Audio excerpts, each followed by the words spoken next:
Hola, buenos días a todos y a todas. Creo que vamos a empezar ya con puntualidad porque más o menos por el número de personas inscritas me da la sensación que estamos casi todos aquí. Muchas gracias por haber venido. Mi nombre es Cristina Gómez, soy una de los 3 puntos nacionales de contacto para las acciones Mariscos Kakuri en España.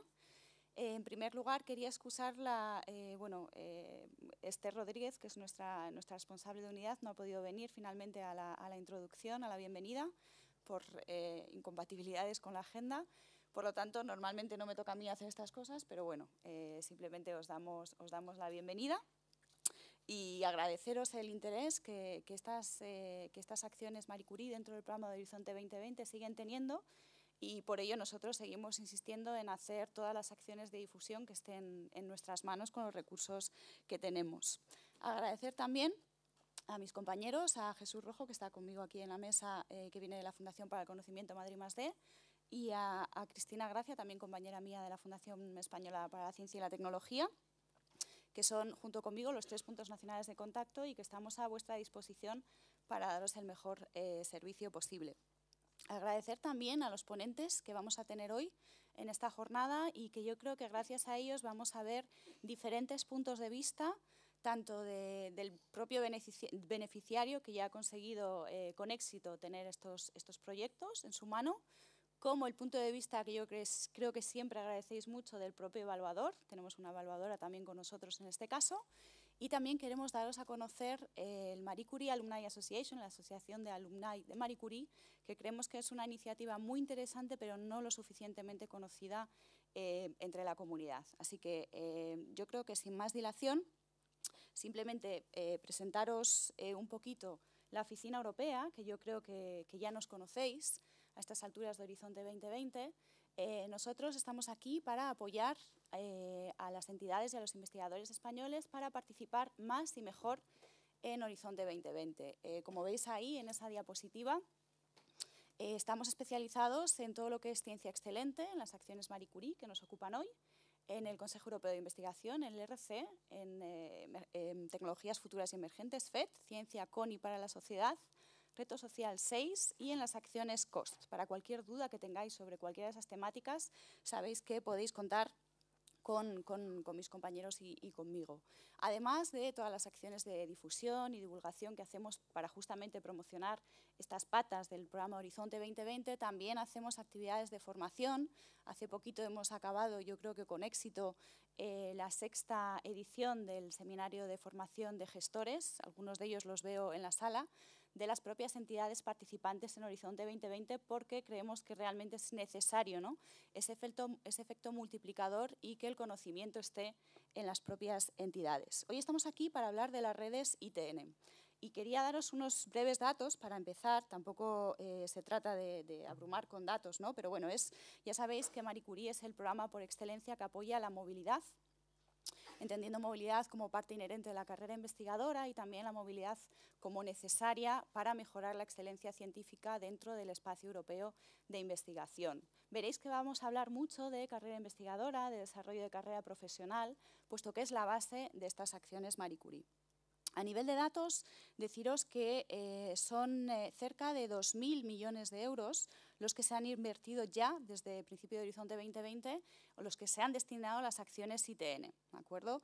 Han servido para financiar 586 proyectos en este marco, de los cuales España ha conseguido 134 millones de euros. Eso ha significado la financiación de 244 proyectos, de los cuales 48 han sido proyectos coordinados por entidades españolas. Es un programa muy competitivo. Veréis un poquito las cifras, que no queremos que sirvan para asustaros, porque vais a ver ejemplos de éxito aquí, pero es cierto que sin duda es la convocatoria más competitiva del programa. Y también tenemos que decirlo. Por lo tanto, sin más, si os parece, vamos a ir empezando ya con lo que son pues un poco los intríngulis de la parte de la convocatoria. Hemos cambiado un poquito la agenda. Vamos a empezar Jesús y yo directamente a explicaros los aspectos teóricos y los criterios de evaluación. Tras estas 2 presentaciones haremos una primera ronda de preguntas, pararemos, introduciremos a Sara, a la doctora Sara Ricardo, que está con nosotros, de la Marie Curie Alumni Association, y luego ya Cristina subirá a moderar la mesa redonda de beneficiarios y evaluadores. Hemos hecho este pequeño cambio por temas un poquito de logística. Entonces, como os decía, ahí tenéis nuestros datos, ¿vale? Tenéis nuestros emails. Siempre os pedimos, por favor, que nos pongáis en copia los 3. Vamos a intentar, de cara ya a enero de 2019, tener un único email común que sirva para contestar todas las consultas, que como veis son muchas, ¿vale? Tenemos muchas sesiones informativas, viajamos mucho, no es que nos dediquemos a hacer turismo, pero nos toca coger la mochila y salir a diferentes sitios. Por lo tanto, para poder daros un servicio óptimo, lo ideal es que nos pongáis siempre en copia a los 3, ¿vale? Por otra parte, también deciros, en el marco de esta convocatoria ITN, que como parte de nuestro trabajo también está la revisión de proyectos, ¿de acuerdo? La revisión de propuestas. Y siempre decimos lo mismo, ojo, no es una revisión científica, no es nuestro background, pero sí que os podemos dar un poquito de input para todo lo que sería la parte de estructura y de impacto e implementación. Por lo tanto, si alguno de vosotros o vosotras está pensando en preparar una propuesta, que esa es la finalidad de esta jornada hoy, a la convocatoria ITN 2019, coordinada por una entidad española, nosotros podemos revisarla, ¿de acuerdo? Hemos establecido unos criterios, porque es verdad que nos llegan muchas propuestas y realmente al 100% de dedicación estoy yo, y es cierto que Cristina y Jesús pues están un poquito en función de la disponibilidad que tengan con el resto de sus tareas, ¿no? Por lo tanto, ya está abierto el servicio de revisión, admitiremos propuestas coordinadas hasta el 14 de diciembre, también os decimos ya que no esperéis al final, porque puede ser que si recibimos muchas, pues no lleguemos a todas, ¿de acuerdo? Por lo tanto,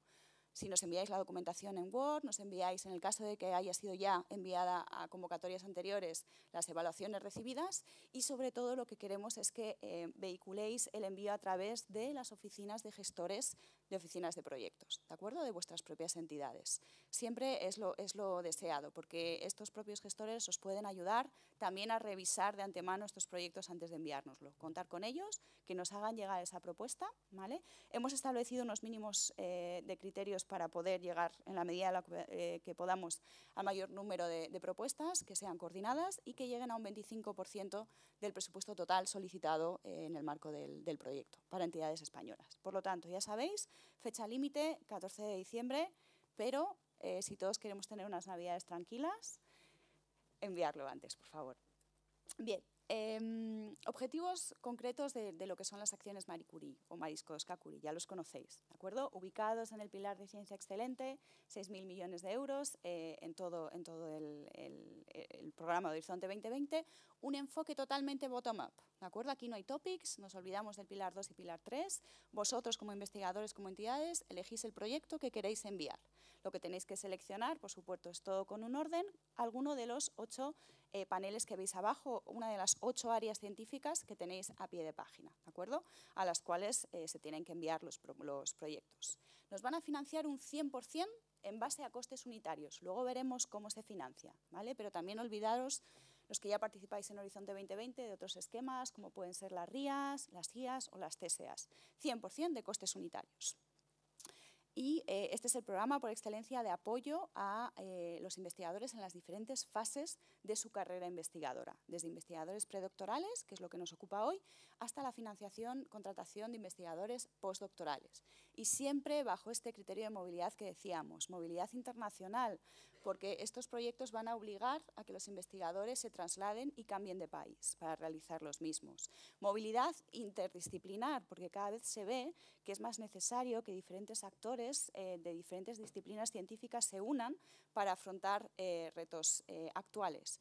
Y movilidad intersectorial. Estamos dentro del pilar de ciencia fundamental, pero es necesario que la empresa o el sector no académico, como veréis que se define aquí, forme parte de estos proyectos. ¿Por qué? Para permitir pasar a los investigadores un tiempo productivo dentro del tejido industrial, ¿de acuerdo? Para darles las herramientas necesarias para que sean más empleables, no solo en la academia, sino fuera de la academia. Por lo tanto, vamos a hablar y nos oiréis repetir por activa y por pasiva que aquí hablamos de adquisición de conocimientos científicos, pero también de adquisición de conocimientos transversales, ¿de acuerdo? De estos famosos complementary o transversal skills que iremos definiendo un poquito más adelante. También lo que se fomenta es la contratación, formación y las condiciones de trabajo excelentes, ¿de acuerdo? En base a una recomendación que ya hizo la Comisión Europea ya en el 2005, por la cual pues bueno, los beneficiarios de estos proyectos tienen que demostrar que tienen a nivel institucional una estrategia de contratación y formación de recursos humanos y que van a poder dotar a sus investigadores de un plan de desarrollo de carrera profesional. Haremos también hincapié, lo hará un poquito más Jesús en la parte de evaluación, de un aspecto que es horizontal a todo Horizonte 2020, no solo a Marie Curie, sino que es la necesidad de informar al público, a la ciencia, a la sociedad, perdón, en general, de los resultados científicos de estos proyectos, de por qué realmente es necesario invertir en I+D+I. Por lo tanto, objetivos específicos de esta convocatoria ITN 2019. La idea es la de formar a una generación de nuevos investigadores que sean emprendedores, que sean creativos. La idea también es mejorar la estructuración de la formación doctoral en Europa. Estas redes están basadas en unos principios que son los 7 principios de formación doctoral innovadora, que ya estableció un grupo directivo de la Comisión hace unos años, que lo que quieren es pasar un poquito de la formación tradicional a una formación más integral, integrada en esta triple movilidad, como decíamos, que permita a los investigadores e investigadoras pasar tiempo en diferentes ambientes científicos, siempre asegurando la excelencia científica, que permita también pues bueno, adquirir estas herramientas adicionales y mejorar el desarrollo de carrera investigadora. Importante, y yo creo que esto es esencial, las ITN no son un proyecto de investigación al uso. Las ITN son una red de formación de investigadores. Por lo tanto, tenemos un problema identificado en Europa en el que hay una necesidad de formar pues a una serie de investigadores que van a ser excelentes en ese marco, que van a solucionar los problemas y a emprender pues bueno, y avanzar en el estado del arte en ese ámbito científico. Por lo tanto, formación en investigación. Eso es esencial. ¿Cómo van a ser los proyectos que presentemos a esta convocatoria? Bueno, van a ser proyectos consorciados, son redes, ¿de acuerdo? Formadas por organizaciones de diferentes países, de diferentes sectores, que van a presentar un programa de formación o un programa de doctorado conjunto y donde se va a contratar a investigadores predoctorales para que lleven a cabo sus líneas de investigación individuales. Donde habrá, además de esta formación local a nivel de PhD, actividades de networking globales en el marco de la red, cursos de veranos, cursos de invierno, realización de simposios científicos, todo lo que proceda. Y donde efectivamente los fellows, los doctorandos, van a estar expuestos a diferentes sectores, académico y no académico. Duración de los proyectos, 4 años. Duración máxima de contratación de los doctorandos, 3 años. ¿De acuerdo? Ya veis que todas las diapositivas, la charla está en inglés y que normalmente, por lo general, solemos tener la mayoría de las presentaciones en inglés para que os vayáis habituando un poquito a todo lo que son la terminología de las acciones Marie Curie. Vamos a entrar un poquito en detalle, una vez que hablemos de los conceptos clave de cada una de estas 3 modalidades, ¿de acuerdo? Las redes europeas, los doctorados conjuntos y los doctorados industriales. Y aquí me detengo un poquito para preguntaros, para ver un poquito en la audiencia, ¿cuántos de vosotros estáis preparando proyectos para la modalidad ETN, la de European Training Networks? Vale, ¿alguno de vosotros ya ha enviado proyectos para las redes ETN? O sea que tenemos alguna resubmission también, bueno, bastante resubmission en la sala. Es habitual, casi un 50% de los proyectos son proyectos que ya han sido enviados con anterioridad. ¿Doctorados conjuntos? Vale, algún valiente ha levantado la mano. ¿Y doctorados industriales? Vale, alguno. Vale. Bueno, por lo tanto, casi todos, como también, bueno, es así, ¿no?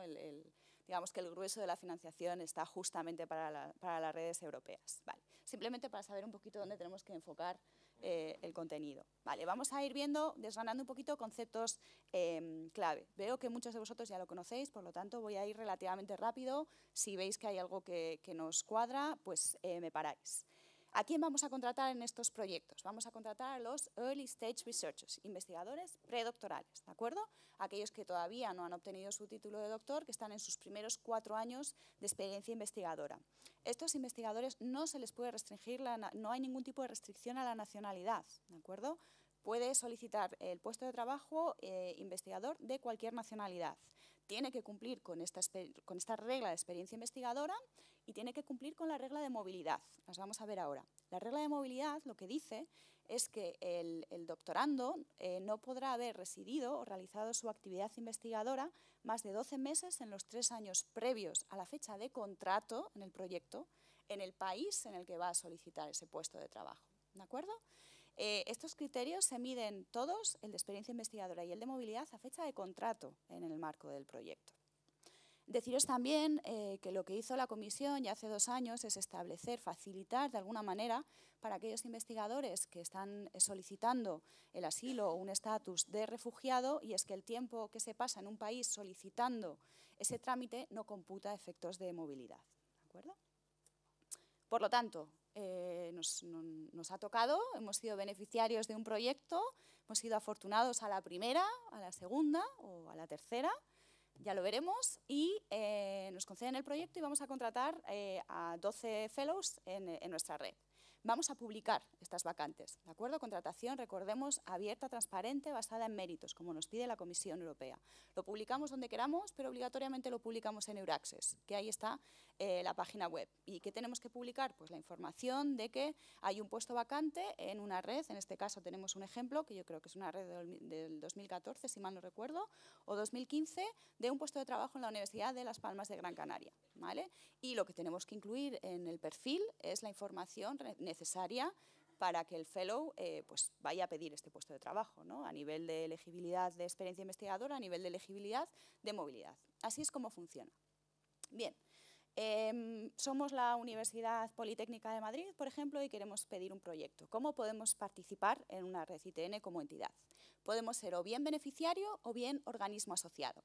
El beneficiario es aquella entidad que contrata a los investigadores predoctorales, les acoge sus instalaciones y les forma, ¿de acuerdo? Va a haber un vínculo contractual con la Comisión Europea, se va a firmar el Grant Agreement, el acuerdo de subvención con la Comisión Europea.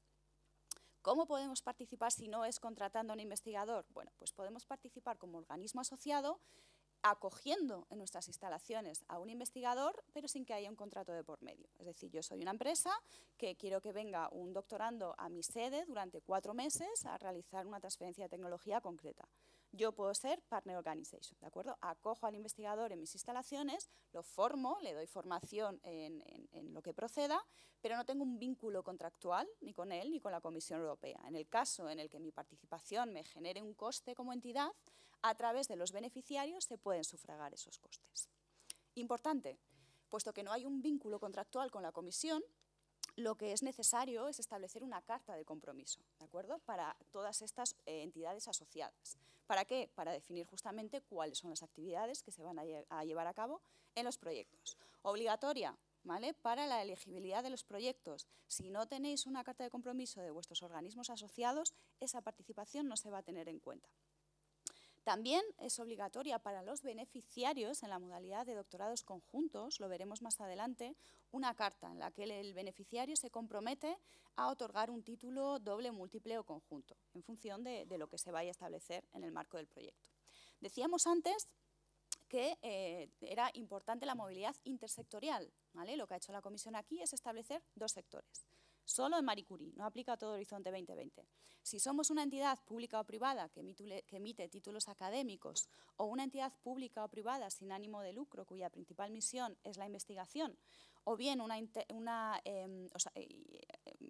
entidad internacional de interés europeo, como puede ser el CERN, el ESO o el MBL, entonces seremos sector académico. ¿De acuerdo? Todo lo que no entre dentro de estas 3 acepciones pasa a ser sector no académico, es decir, toda entidad en la que un investigador puede realizar su carrera que no sea la academia. Pues hablamos de pymes, de grandes empresas, de administración pública, de hospitales, de museos, de ONGs, etcétera, etcétera. Participación de los países. ¿Vale? Estados miembros y países asociados, ahí tenéis la lista, pueden participar tanto como beneficiarios como entidades asociadas. Los terceros países dependerá un poquito, ¿de acuerdo? Tenemos, ya sabéis, que 2 distinciones, aquellos que pueden recibir fondos del programa Marco, que están establecidos en el anexo A del programa de trabajo, Argentina, Uruguay, en fin, tenéis el listado completo en el programa de trabajo, y aquellos países que no son elegibles per se para recibir fondos. Pues ya sabéis que son los BRIC, que es México, que es Estados Unidos, Nueva Zelanda, Canadá, etcétera, etcétera. Todos estos países que per se no reciben fondos. Por lo tanto, en ITN, ¿cómo funcionaría? Una vez que se cumplen los mínimos de elegibilidad, los países pueden participar, ¿de acuerdo? Una vez que se cumplen esos mínimos. Lo normal suele ser que estos terceros países participen como entidades asociadas, pero también se dan los casos en los que los terceros países que pueden recibir fondos de Horizonte 2020 participan como beneficiarios, ¿de acuerdo? Contratando a investigadores predoctorales. Los que siempre participan como organismos asociados son aquellos que no pueden recibir fondos de Horizonte 2020. UK, ¿qué va a pasar con el Reino Unido? Bueno, pues esta es un poquito la pregunta del millón de este año, ¿vale?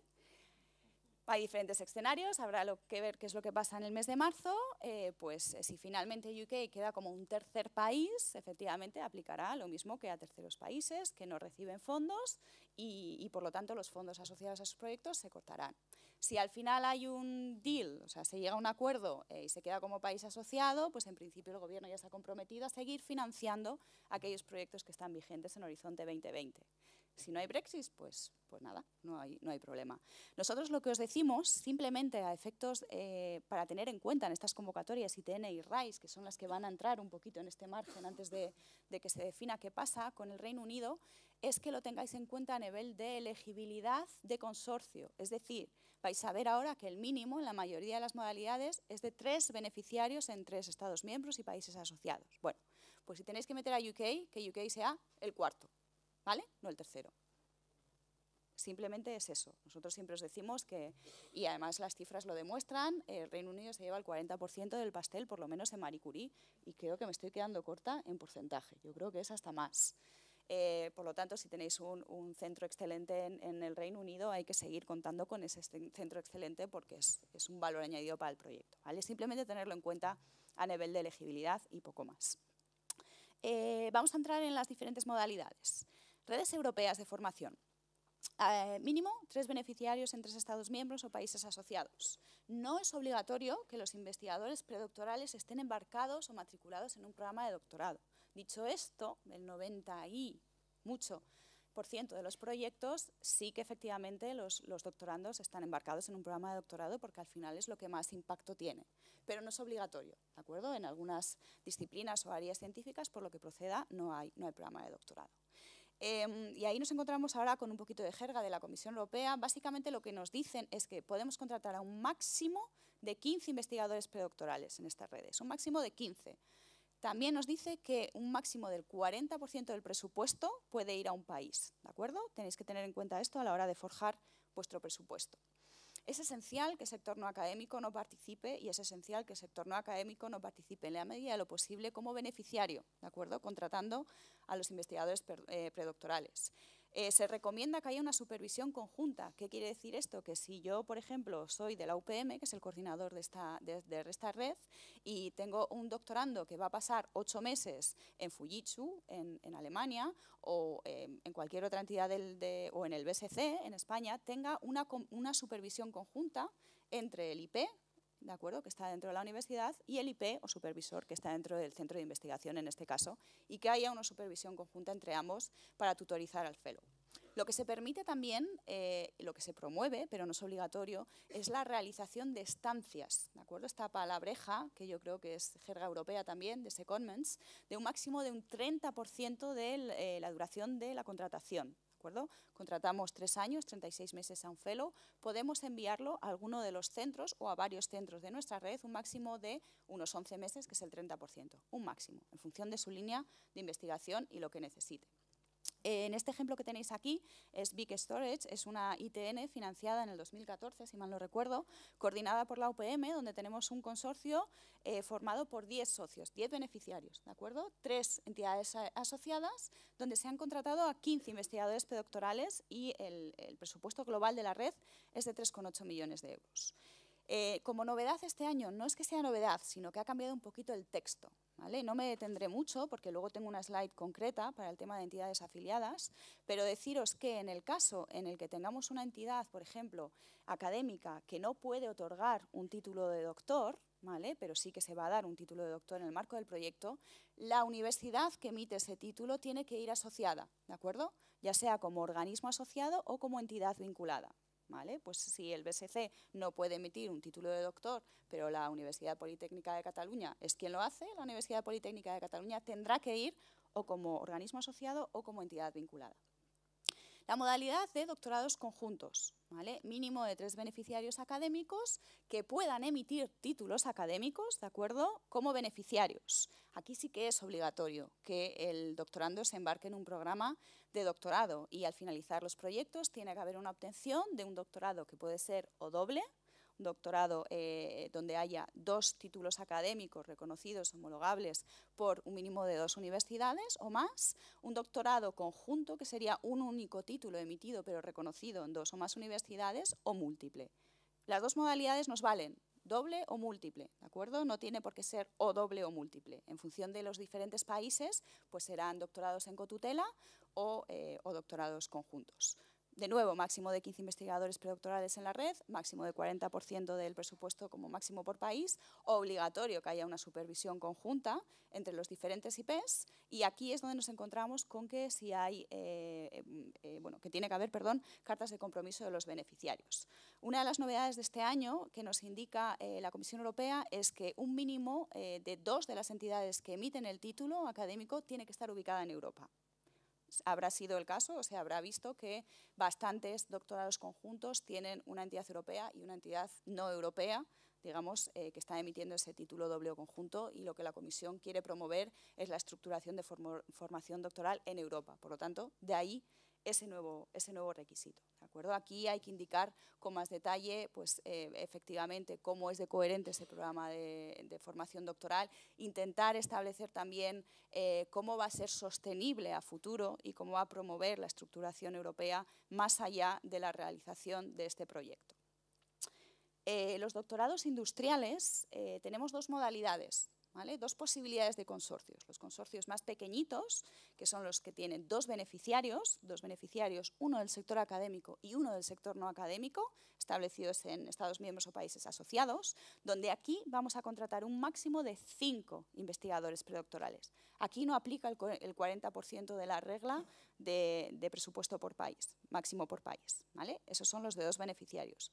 Más de 2 beneficiarios, pues volvemos un poquito a la dinámica que os he venido explicando antes en los doctorados conjuntos y en las redes de formación europea, ¿vale? 15 investigadores predoctorales, 40% máximo por país, máximo para un país. ¿Qué aplica a ambas? Obligatorio que haya un programa de doctorado, obligatorio que el doctorando pase un 50% de su tiempo en la entidad no académica, ¿de acuerdo? Tiene que haber una estructura conjunta también obligatoria. Y de nuevo, si tenemos socios académicos que no emiten títulos de doctorado, tenemos que llevar a la universidad de la mano como organismo asociado o como entidad vinculada.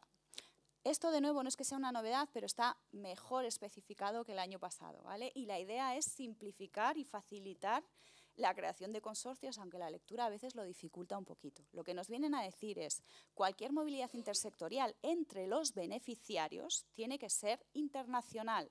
Veamos un ejemplo de tiempo que el fellow tiene que pasar como lo tenemos aquí. Tenemos un proyecto de doctorado industrial donde tenemos un beneficiario que es la Universidad Ca' Foscari de Venecia, donde el fellow va a pasar el 40% de su tiempo, sector académico. Tenemos el beneficiario 2, que es Airbus, una empresa en Francia, donde el fellow va a pasar un 40% de su tiempo. Son beneficiarios, tiene que haber internacionalidad e intersectorialidad. Faltaría un 10%, ¿vale?, para alcanzar ese 50% en el sector no académico. Se cumple, puesto que el fellow va a pasar un 20% de su tiempo en una empresa italiana, ¿de acuerdo? Diferente sector, pero al no ser un beneficiario, puede ser dentro del mismo país.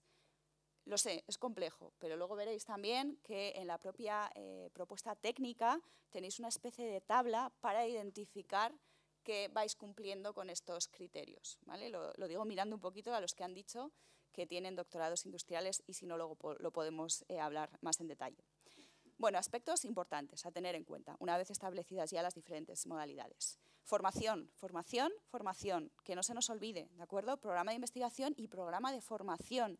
Es esencial determinar que nuestros fellows van a obtener el acceso a las mejores instalaciones y el acceso a la formación que, digamos, está personalizada para ellos. Van a poder mejorar a través de sus propias líneas de investigación su formación científica, mejorar en capacidades avanzadas a nivel de ciencia dentro de el marco global y de las actividades que se van a hacer en la red, y que van a mejorar sus capacidades a nivel transversal. Lo decíamos antes, son muchas, luego quizás lo vemos un poquito más en detalle, posibilidad de cómo mejorar la comunicación en público, cómo funcionan las patentes, cómo funciona la propiedad intelectual, qué es esto del Open Science del que tanto hablamos, ¿no? Una serie de conceptos que son necesarios para mejorar la formación integral. Nosotros os aconsejamos siempre, por lo tanto, que incluyáis la información a nivel local, a nivel de red, y que también identifiquéis en los proyectos cómo van a hacer esas estancias, que también forman parte de la formación y permitirán a los investigadores adquirir esos conocimientos intersectoriales. Dicho esto, las estancias son recomendables, no obligatorias, ¿de acuerdo? No siempre van a darse y no siempre van a dar ese 30% máximo de tiempo, que son unos 11 meses. Por lo tanto, tenéis que identificar dentro del propio proyecto de investigación qué es lo que más conviene, ¿de acuerdo? Y distribuir en el marco de la red las diferentes estancias. En función de las modalidades tenemos los tiempos ya establecidos. Redes de formación europea, un máximo de un 30%, ¿vale? Redes que son los doctorados industriales, tiene que haber un 50% mínimo en diferentes sectores. Y en los doctorados conjuntos no hay un mínimo ni un máximo de estancia. Realmente ese tiempo lo va a dar el tiempo necesario para obtener ese título doble o conjunto en función de los requisitos o requerimientos de las propias universidades. ¿Cómo funciona esto? Durante las estancias, los investigadores predoctorales mantienen sus contratos de trabajo, ¿de acuerdo? Por parte del beneficiario que la ha contratado, y lo que se hace, gracias a los costes institucionales, es sufragar los gastos que pueden ocasionar estas estancias a nivel de alojamiento, a nivel de desplazamientos, etcétera, etcétera. Eso está contemplado dentro de las partidas presupuestarias. Y luego lo que se ha indicado este año en la guía, ya se venía indicando el año pasado, yo creo que también, es que las estancias menores de 6 meses obligatoriamente se tienen que extraer los costes de esta partida institucional, como os decía, ¿vale? Y bueno, lo veníamos comentando antes, tiene que haber una supervisión siempre conjunta cuando un fellow va a hacer una estancia en un centro. Aspectos administrativos, acuerdo de consorcio. Yo creo que aquí ya no os decimos nada nuevo, ¿no? Sentido común, son proyectos que por lo general son grandes, muchos socios. Establecer un acuerdo privado, si lo podéis hacer antes de que empiece el proyecto, que esto igual suena un poquito utópico, bueno, pues sería fantástico, ¿no? Pero si no lo podéis hacer antes, por lo menos que cuando estéis montando ese proyecto ya entre en cuestión ciertos aspectos, como puede ser la gestión de los fondos, que ahora veremos que puede haber diferencias, los aspectos de IPR, de propiedad intelectual, industrial, tenéis ejemplos, tenéis modelos, utilizarlos, ¿vale? Aquí no me voy a detener, y si luego salen preguntas las vamos viendo. A nivel de contratación, yo no sé si hay en la sala fundaciones hospitalarias, fundaciones de universidad, las hay, ya veo algún gestor, alguna gestora por ahí. Bien, nosotros nos venimos peleando con la Comisión Europea desde el principio de Horizonte 2020 para solicitar que, como en el resto del programa, se pudiera utilizar la figura de terceras partes, que todos conocéis y que se aplica mucho a la casuística nacional. No es el caso en Marie Curie, ¿de acuerdo? Por lo tanto, terceras partes no aplican. Lo que sí que hay es un artículo que permite la participación de entidades vinculadas a los beneficiarios, ¿de acuerdo? Esto significa que podemos tener un beneficiario, pero que la investigación o la formación se realice en la entidad vinculada. No hay ningún problema, esto se puede hacer. ¿Qué tenéis que tener claro? El beneficiario es el que contrata, siempre, ¿de acuerdo? Si tenemos la fundación hospitalaria, la fundación universitaria, que es quien contrata a los predoctorales, esa es la entidad beneficiaria, ¿vale? Indicaremos en la lista de participantes que la investigación, la formación se hace en la universidad, o se hace en el hospital, o se hace en el centro de investigación. Y este año, como novedad, sí que tenemos que decir que el año pasado hubo algo de confusión, pero se permite que las estancias de otros beneficiarios se realicen también en entidades vinculadas, en los propios centros de investigación, en los hospitales, en las universidades. Si alguno tiene esa casuística, luego me detengo con él o con ella, porque es complejo ya de por sí, por lo tanto no entro a más detalle, ¿vale? Pero que sepáis que si tenéis una entidad vinculada la podéis incluir y la debéis incluir en el proyecto. Bien, y si ahora os pregunto, algún alumno avanzado o avanzada en la sala que me vaya diciendo todos los criterios de participación, pues bueno, A nosotros también se nos mezclan porque son muchos. Ahí tenéis el resumen. La comisión lo sabe, son muchos criterios, mucha casuística, por lo tanto tenéis una tabla, el resumen en la guía del participante. Lo que nos dice la comisión son recomendaciones de cuánto de grande o de pequeño tiene que ser un consorcio. Es una recomendación simplemente, ¿de acuerdo? Para saber cómo tenemos que gestionar mejor o peor un proyecto. Lo que nos dice es que para una red de formación europea lo ideal es entre 6 y 10 beneficiarios. Para un doctorado conjunto, lo ideal es entre 4 y 8. Para un doctorado industrial, lo ideal es entre 2 y 3 beneficiarios. Estos son cifras, ¿de acuerdo? Siempre decimos, todo dependerá de cada proyecto. Cada persona es un mundo, bueno, pues cada proyecto es un mundo. Bien, y para ir más o menos acabando, Jesús, me tienes que decir cómo voy de tiempo. Vale. Porque no tengo el reloj, no he puesto el cronómetro, entonces confío en mi compañero para que me eche la bronca. ¿Cómo nos financian? 100% de costes unitarios, ¿de acuerdo? Por lo tanto, el presupuesto es muy fácil, lo hace el propio aplicativo. Vamos a multiplicar el número de meses de contrato por cada una de las partidas que veis en esa diapositiva, ¿vale? Contratamos a un fellow 36 meses, 36 por cada una de esas partidas. Nos va a dar el importe que tenemos como beneficiario por investigador predoctoral contratado. Bueno, algunas cositas. Tenemos ahí diferenciado el coste unitario por investigador y el coste unitario institucional. Todo lo que está a la izquierda, coste unitario de investigador, es lo que va a recibir el investigador. Es un coste de contratación, ¿vale? Por lo tanto, al living allowance, que tenéis ahí como un asterisco, no es lo mismo, obviamente, que contratemos a alguien aquí en España, que se contrate en el Reino Unido, que se le contrate en Grecia o en Noruega. Por lo tanto, la comisión aplica un factor de corrección por país, ¿de acuerdo? El Mobility Allowance, por defecto, siempre va a ir acompañando a ese Living Allowance porque es un poco lo que la comisión establece como compensación porque tiene que haber un movimiento, ¿no? Yo me voy de mi país para hacer un doctorado en otro sitio. Family Allowance aplicará si a fecha de contrato el investigador o investigadora predoctoral tienen algún tipo de obligación familiar. Si luego cambios, no se tiene en cuenta. Pero si en ese momento los hay, se procede también a incluir ese importe. Sumamos todo esto. Y esto es un coste de contratación, insisto, deducimos cuota patronal, IRPF, seguridad social. En España, las partidas de mobility de family están incluidas en la nómina, cotizan y por lo tanto hay que deducir impuestos, ¿vale? Esto es algo que es bueno que los gestores, que yo creo que hay un poquito de mezcla hoy aquí de gestores e investigadores, lo sepáis de cara a las contrataciones y hacérselo saber también a los investigadores cuando llegan a los centros, porque luego igual Sara nos lo dice, pero es verdad que todo el tema de impuestos es una de las cosas que más preocupa, bueno, nos preocupa a todos, ¿no? Pero que en este caso más preocupa a las personas que vamos a contratar. Costes institucionales, a la derecha. Esto es lo que vamos a tener por persona mes para gastar en la parte de investigación, formación y networking. Pues pago de las matrículas de doctorado, que tenemos que comprar material reactivos para el laboratorio, que vamos a organizar un evento, un curso de invierno en la sierra, pues para costearlo, que vamos a invitar a un súper experto en el área concreta a dar una charla a los investigadores, lo mismo. Todo lo relacionado con formación, investigación y networking se saca de esta partida, incluidos los costes de las estancias de los secondments, ¿vale? Y luego tenemos la parte de gestión y costes indirectos para la entidad. Aquí lo que se suele hacer, recordaros que yo os decía que tiene que haber un 40% máximo por país, para un país, del presupuesto global, ¿vale?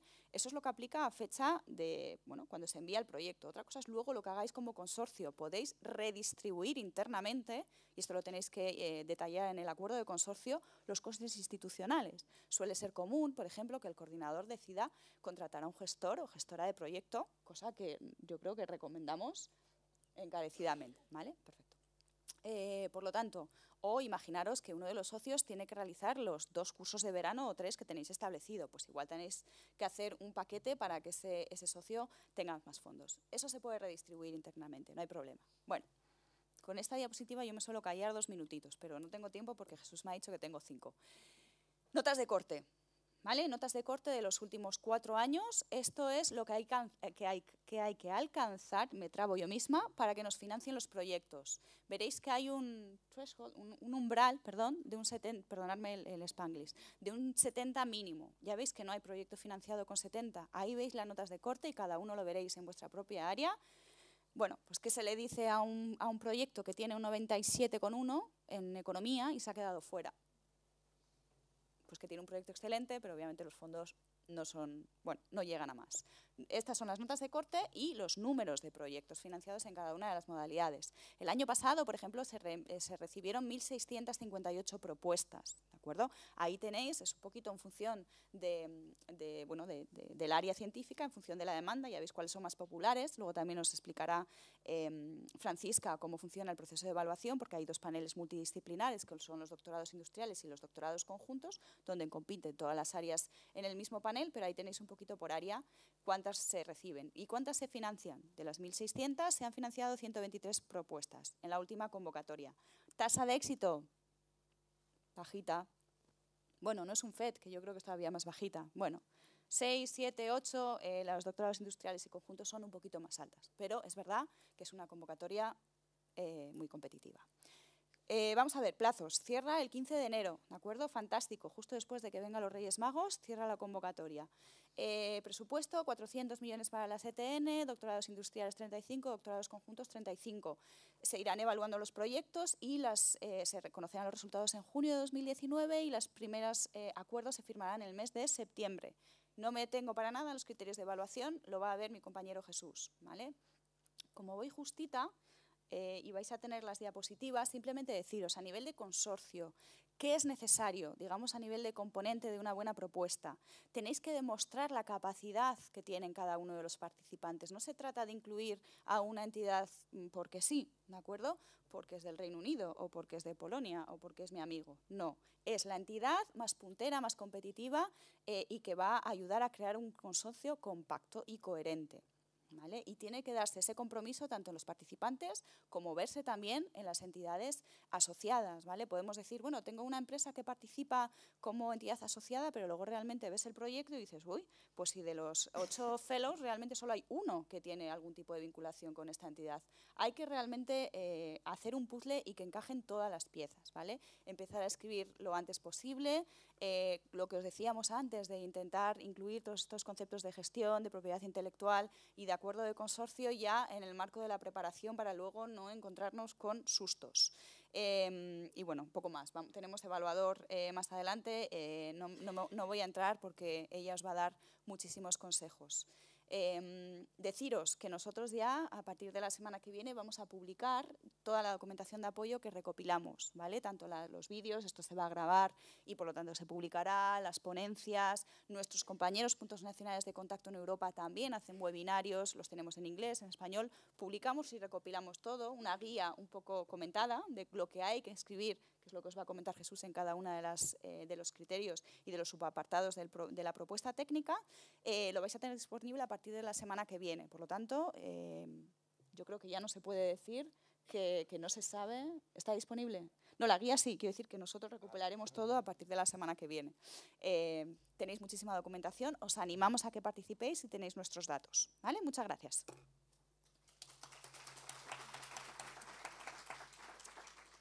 Si os parece, hacemos seguido la evaluación, que tenemos poquito rato, y ya hacemos una ronda de preguntas para los dos, ¿vale?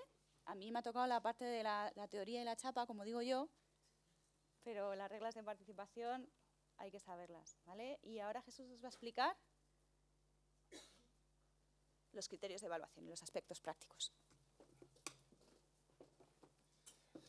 Bueno, como dice Cristina, me ha tocado la fiesta.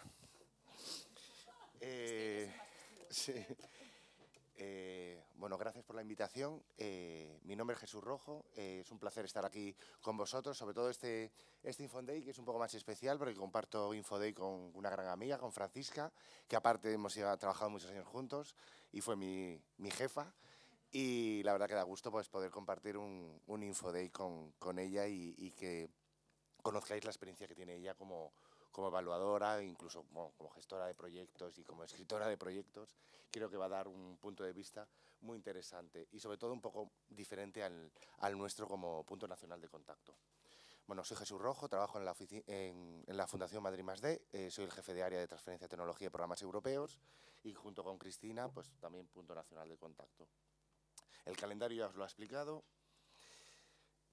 Todas las propuestas de Horizonte 2020 y en especial todas las acciones Marie Skłodowska Curie se evalúan contra 3 criterios: excelencia, impacto e implementación. A lo largo de la presentación os voy a a dar quizás algunos, no trucos, pero algunas ideas o algunas comentarios que hemos recibido de evaluadores y nuestro punto de vista como punto nacional de contacto de qué deberíais escribir para tener una propuesta exitosa, qué no debería faltar en vuestra propuesta y qué debería evitar en cada uno de los criterios.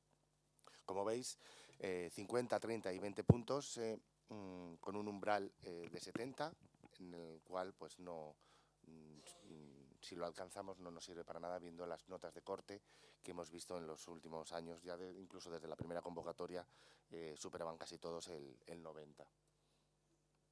Este año hay una novedad, sabéis, tenemos el formulario A, el formulario administrativo, tenemos el formulario B1 y B2, que son dos documentos técnicos, dos RTF, dos DOC, que se convierten en PDF y se suben en el portal de participantes. Este año hay una novedad. Tenemos 34 páginas para escribir nuestra propuesta, pero de las cuales las 4 primeras son la portada, el índice y las tablas de los participantes. Si muchos de vosotros sois gestores, en la última convocatoria de IF se eliminaron y empezábamos en excelencia. Bueno, pues para confundirnos un poco más, ITN mantiene la portada, mantiene el índice, mantiene las 2 páginas con el consorcio y bueno, la típica tabla que veréis en la plantilla. Excelencia, impacto e implementación, 30 páginas que tendréis que dividir a vuestro interés y a vuestra necesidad en la propuesta. No hay una regla mágica, una vareta mágica de qué extensión, pero bueno, tendréis que verlo. También depende un poco del número de predoctorales que vayáis a contratar, porque cada predoctoral tiene una tabla con un proyecto individual que también hay que incluir. Documento B2, novedad, se ha eliminado el Gantt, no hay ninguna referencia al gráfico, al diagrama Gantt. Nosotros aconsejábamos que se incluyera. La REA la semana pasada nos dijo que hay una notificación a los evaluadores para que no la tomen en consideración. Yo sigo considerando que es importante en un proyecto de Horizonte 2020 haya un gráfico en el que se explique esquemáticamente cómo va el proyecto, cuándo se contratan, que hay deliberables, que hay algún workshop. Bueno, a intentar hacerlo sencillito, para que no ocupe mucho, pero ya no es esa página que teníamos horizontal, donde explicábamos en detalle todo lo que habíamos explicado en texto en la propuesta. En cambio, tenemos la sección 4, que es la tabla nueva del doctorado industrial, donde explicamos dónde pasan las estancias y en qué países cada uno de los predoctorales. Es una manera de cerciorarnos de que cumplimos la regla de movilidad del sector académico no académico en el doctorado industrial. Capacidades, aspectos éticos y las cartas de compromiso de las Partner Organization y de los beneficiarios del doctorado conjunto. Lo primero, la ITN no es un proyecto de investigación, eso tiene que quedar claro, tanto a los gestores como a los IPs. Esto no es que van a hacer investigación los IPs, es un programa de formación de investigadores. Son los investigadores quienes van a desarrollar ese programa formativo, esa investigación, a través de proyectos individuales encajados en una idea global de proyecto, de dar una solución o de avanzar en el estado del arte, bueno, como lo planteéis. Excelencia, el primer criterio que nos van a evaluar. Tenemos 4 subcriterios, os he puesto aquí un resumen de qué deberíamos aportar en cada uno de los subcriterios. Ayer hemos publicado todos los puntos nacionales de contacto, tenemos un proyecto, se llama Net for Mobility Plus. Hay en la página web de documentación de este proyecto una guía para la escritura de propuestas ITN y donde viene la plantilla comentada en todos sus epígrafes, y creo que os va a ayudar mucho a ir rellenando epígrafe por epígrafe, más allá de lo que nosotros os vamos a aportar y del documento de debilidades y fortalezas que publicaremos la semana que viene. Me da miedo porque nos están grabando, pero bueno, nos comprometemos a que sí, eso y la guía estará, toda esa documentación estará. Lo tendréis. Y bueno, seguimos. El primer punto que nos van a evaluar es la calidad, los aspectos innovadores y la credibilidad del programa de investigación en general. tenemos que plantear en el 1.1, veréis en la guía que hemos publicado, hay que hacer un pequeño sumario ejecutivo del proyecto, del por qué necesitamos este proyecto, qué problemática hay, qué objetivos vamos a ofrecer en el proyecto, claros y medibles, relacionados con el estado del arte. Muchas de las debilidades que se plasman en los Evaluation Summary Reports es debido a que el estado del arte no se describe a fecha de cierre de convocatoria y no está actualizado. Como veis, hay que asegurar que el estado del arte está actualizado, especialmente la resubmission. Muchos proyectos que habéis enviado en la última convocatoria, este punto falla bastante porque no se actualiza qué ha pasado en el último año desde que enviamos la antigua propuesta. Desglose del programa de investigación en paquetes de trabajo. Lo típico, pues puede haber 2, 3 o 4 paquetes de trabajo relacionados con las líneas de investigación que hemos planteado. Como hablaba Cristina, es un programa multidisciplinar, interdisciplinar, intersectorial, pues seguramente que en un proyecto ITN que vayáis a plantear se toque temas de química, temas de física o incluso temas de economía, y cada uno de ellos estará dentro de un paquete de trabajo que luego interaccionarán entre ellos, pero que habría que separarlo correctamente en paquetes de trabajo diferenciados. Hay que describir la metodología de investigación. Esto lo tiene que hacer vuestro IP, vuestros IPs. Es un trabajo del supervisor. Qué técnicas, qué métodos, qué instrumentación se van a emplear para abordar los objetivos que hemos planteado. Hay que destacar la originalidad y los aspectos innovadores del proyecto, respondiendo a preguntas, por ejemplo, como ¿por qué Europa necesita esta ITN en este área de investigación? Si habéis encontrado que hay un hueco, una necesidad de nuevos expertos en una temática, una problemática económica, social, cultural, relacionado con salud, hay que plantearlo, el por qué nos tienen que financiar este proyecto. Antes de empezar a preparar este proyecto es importante hacer un poco de investigación en la página web de Cordis, ver qué propuestas se han financiado en los últimos años. Todos los proyectos ITN, todos los proyectos de Horizonte 2020 están publicados en Cordis. Aparece el sumario, aparecen deliberables, aparecen informes y sobre todo aparecen los participantes. Necesitáis un socio que trabaje en esa temática, pues ahí tenéis un poco el nombre, no el contacto, tendréis que investigar un poco más para alcanzar el contacto de la persona, pero tenéis ahí quiénes están participando en qué proyectos.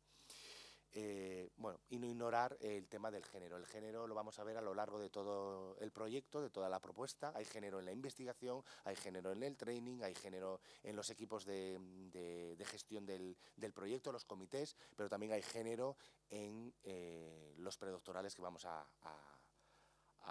contratar. Por lo tanto, en el aspecto 1.1, también hay que incluir el género siempre que sea posible. Hay que intentar estrujarse un poco las neuronas e incluir este nuevo concepto del género y el sexo en los aspectos de investigación. Tenéis un montón de bibliografía, un montón de páginas web con ejemplos ya de proyectos que incorporan el género.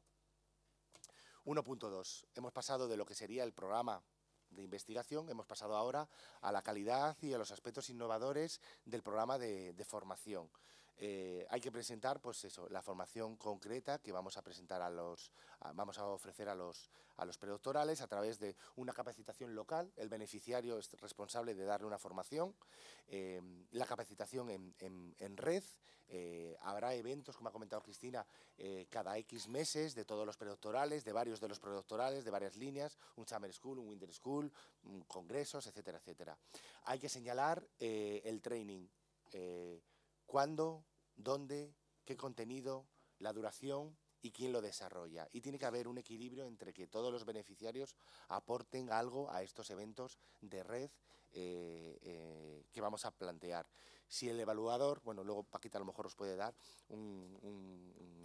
unas notas de su punto de vista, si ve que hay un beneficiario, un partner organization que está en el proyecto y que no aporta training y no aporta valor añadido al proyecto, eso es una debilidad y hay que evitarla.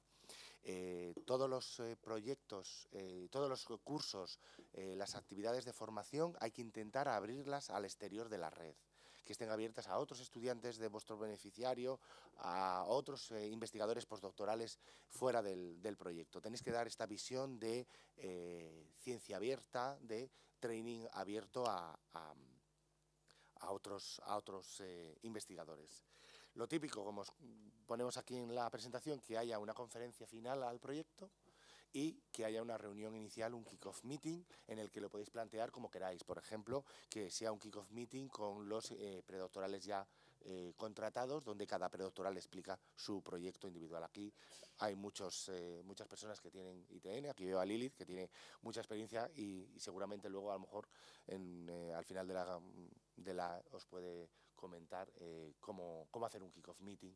Es importante el plantearlo correctamente en la propuesta. ¿Qué hemos visto en las diferentes evaluaciones de las últimas convocatorias? Pues que tenéis que plantear unos planes de desarrollo concreto de carrera para cada uno de los predoctorales, brevemente, pero hay que incluirlos. Hay que definir no solamente la formación en investigación, la formación científica, sino también diferentes capacitaciones, las denominadas Transfer Skills. Les tenemos que preparar un programa formativo interno, local y durante los eventos de toda la red, por ejemplo, relacionado con aspectos éticos, propiedad intelectual, cómo escribir propuestas, comunicación, public engagement o, por ejemplo, temas de emprendimiento. La empleabilidad de los predoctorales es otro punto clave en las evaluaciones de las ITN. La empleabilidad aparece ya por todas partes. Tenemos que plantear ITNs que den empleabilidad a nuestros predoctorales una vez que finalicen su doctorado, su proyecto, y no solamente en la academia. Hay que ver más allá de la academia. Es importante el plantear este tipo de formación y la posibilidad de docencia. Es bueno incluir que los predoctorales van a poder tener la posibilidad de dar docencia con su IP en algún máster o en algún grado. Es interesante el incluir esto. Os va a hacer, os va a diferenciar quizás de los competidores. Es un programa muy competitivo y al final esto es evitar que nos vayan restando décimas en la evaluación. Incluir el género en la investigación, incluir el género en el training, explicando pues eso, que incluís unos workshops, unos seminarios sobre mujer y ciencia, inclusión del género en la ciencia, bueno, para ir adelantando a estos futuros investigadores el género en su carrera científica. Podéis guiaros de modelos ya implementados en diferentes instituciones. Vitae, una institución británica, ya tiene un plan de desarrollo de carrera desarrollado con qué capacidades debería tener un investigador a lo largo de su carrera y bueno, podéis plantearlo para este plazo de este periodo de predoctoral para estos investigadores. Hay que señalar la complementariedad de la formación local y de la formación a nivel de red, señalando los objetivos a corto y a largo plazo de la formación.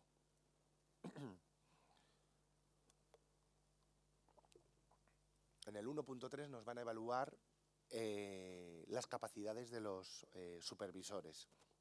Tenemos que plantear que estos supervisores son los mejores supervisores que van a tener nuestros predoctorales. Hay que presentar las capacidades de cada uno de ellos.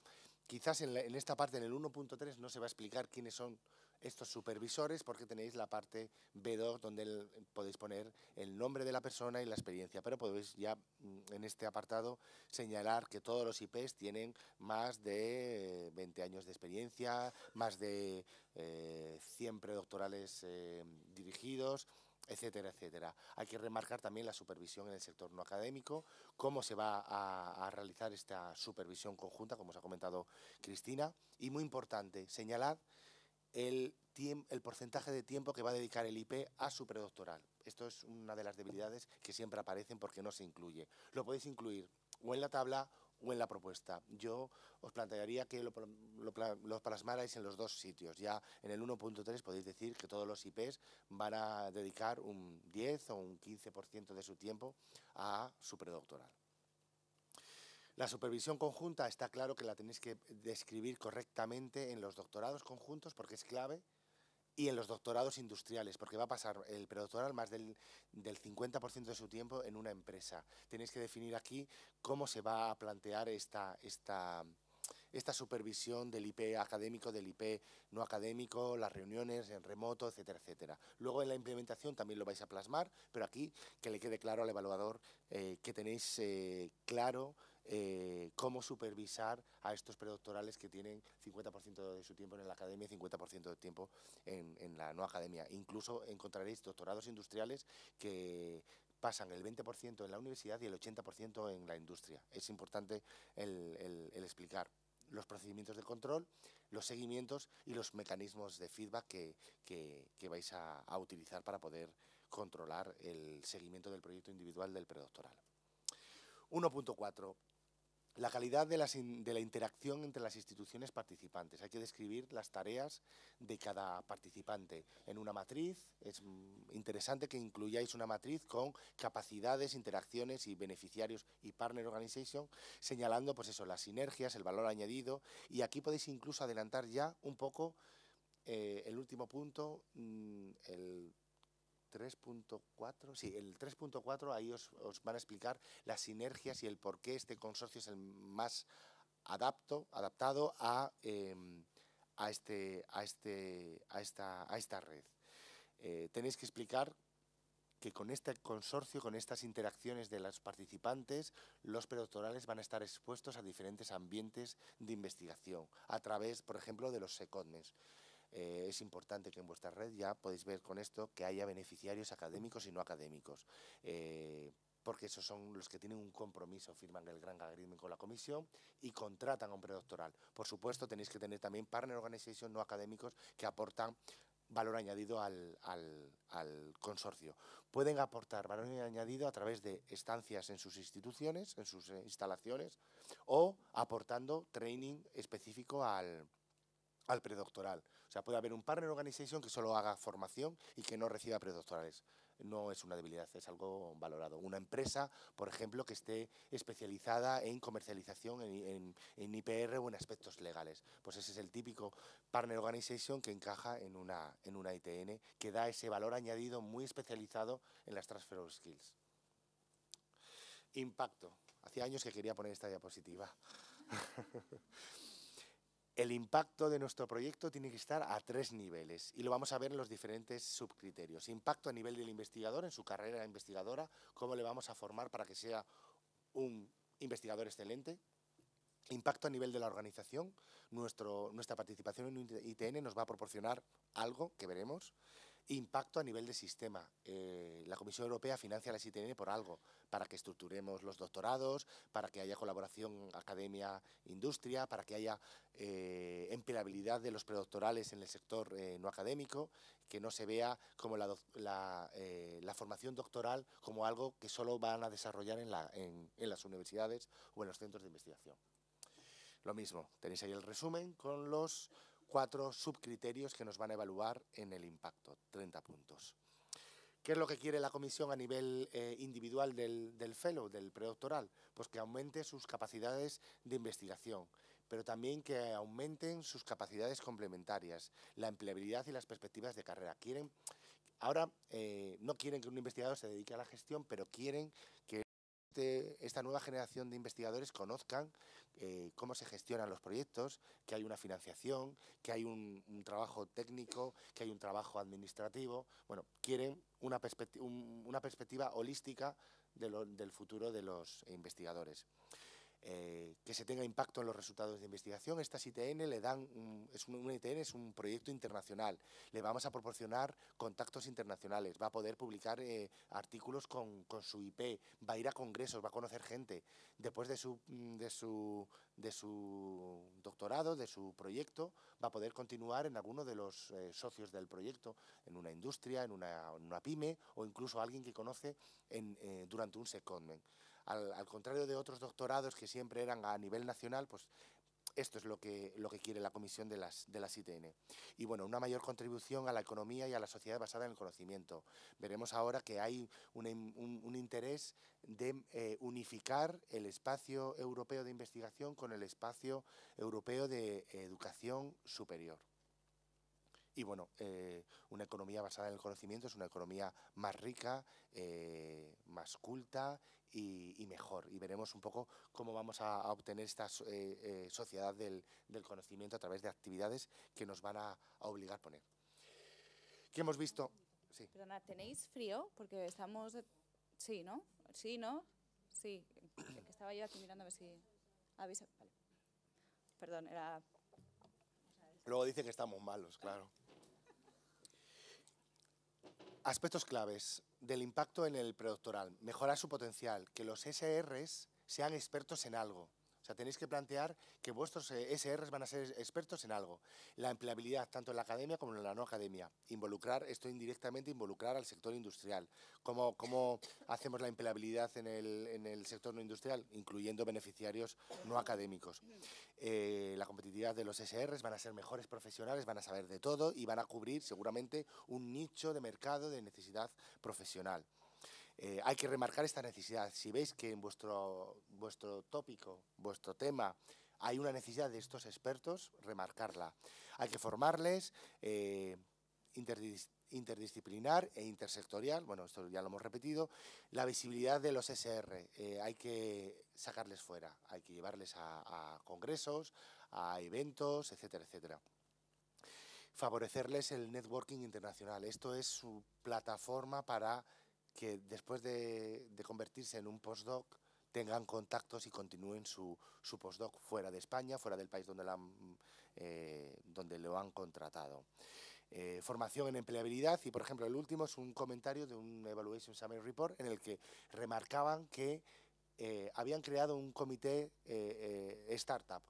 Este comité era el encargado de ayudar a los predoctorales en todo lo relacionado con la innovación y el emprendimiento. Por supuesto, esto no se puede emplear en todas las áreas científicas, pero si vuestro proyecto está cerca del mercado o veis que hay algo relacionado con innovación y empleabilidad, podéis crear, por ejemplo, un comité startup o spin-off o entrepreneurship, bueno, como lo consideréis.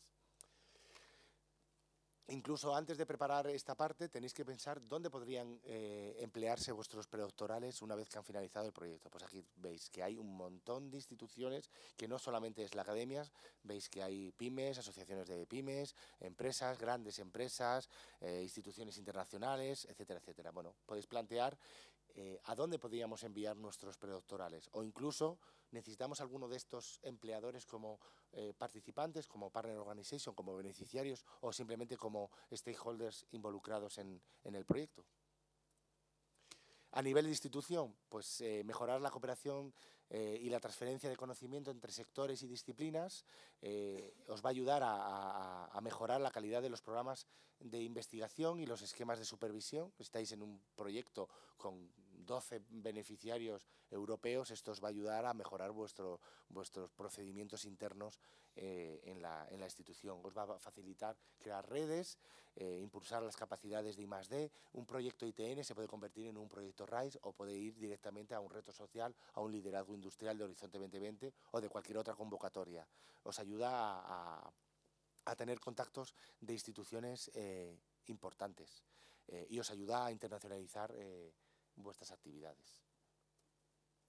Y lo que quiere la Comisión Europea a nivel de sistema, ahí os lo he dicho, la AAA, programas internacionales, intersectoriales, interdisciplinares, estructurar la formación doctoral, haciéndola más innovadora a través de los 7 principios innovadores de la formación doctoral que tenéis en la guía, en todos los enlaces que vienen en la guía del solicitante. El enlace que hemos comentado con el ERA y el EGEA, juntando el triángulo del conocimiento, investigación, innovación y educación, ofrecer condiciones de trabajo y empleo mejores de las que cuentan en algunos de los países, hay otros países en los que no se mejoran, crear una nueva generación de investigadores y sobre todo lo que quiere la Comisión Europea es Destination Europe, tener Europa como un destino de atracción de talento investigador. Impacto, bueno, os he puesto aquí, bueno, eso ya os lo he contado, qué es lo que esperan que señaléis en vuestra propuesta. Como resumen, tenéis que incluir todo el tema relacionado con la continuidad del proyecto, la sostenibilidad una vez que hemos finalizado el proyecto. ¿Qué vais a hacer una vez que finalizan estos cuatro años de ITN, de JD o de ID? Tenéis que plantearlo en la propuesta. Claves en el punto 2.3, que es todo lo relacionado con las medidas para explotar y diseminar los resultados del proyecto. En este apartado tenemos que hablar de todo lo relacionado con los resultados del proyecto. Tiene que aparecer la palabra Open Access, tenemos que plantear que todas las publicaciones o la mayor parte de las publicaciones que vamos a tener con estos predoctorales estén en abierto, tanto los resultados, los artículos, como los datos de investigación. Hay que señalar a qué eventos, a qué congresos vamos a enviar a los predoctorales y en qué revistas vamos a publicar.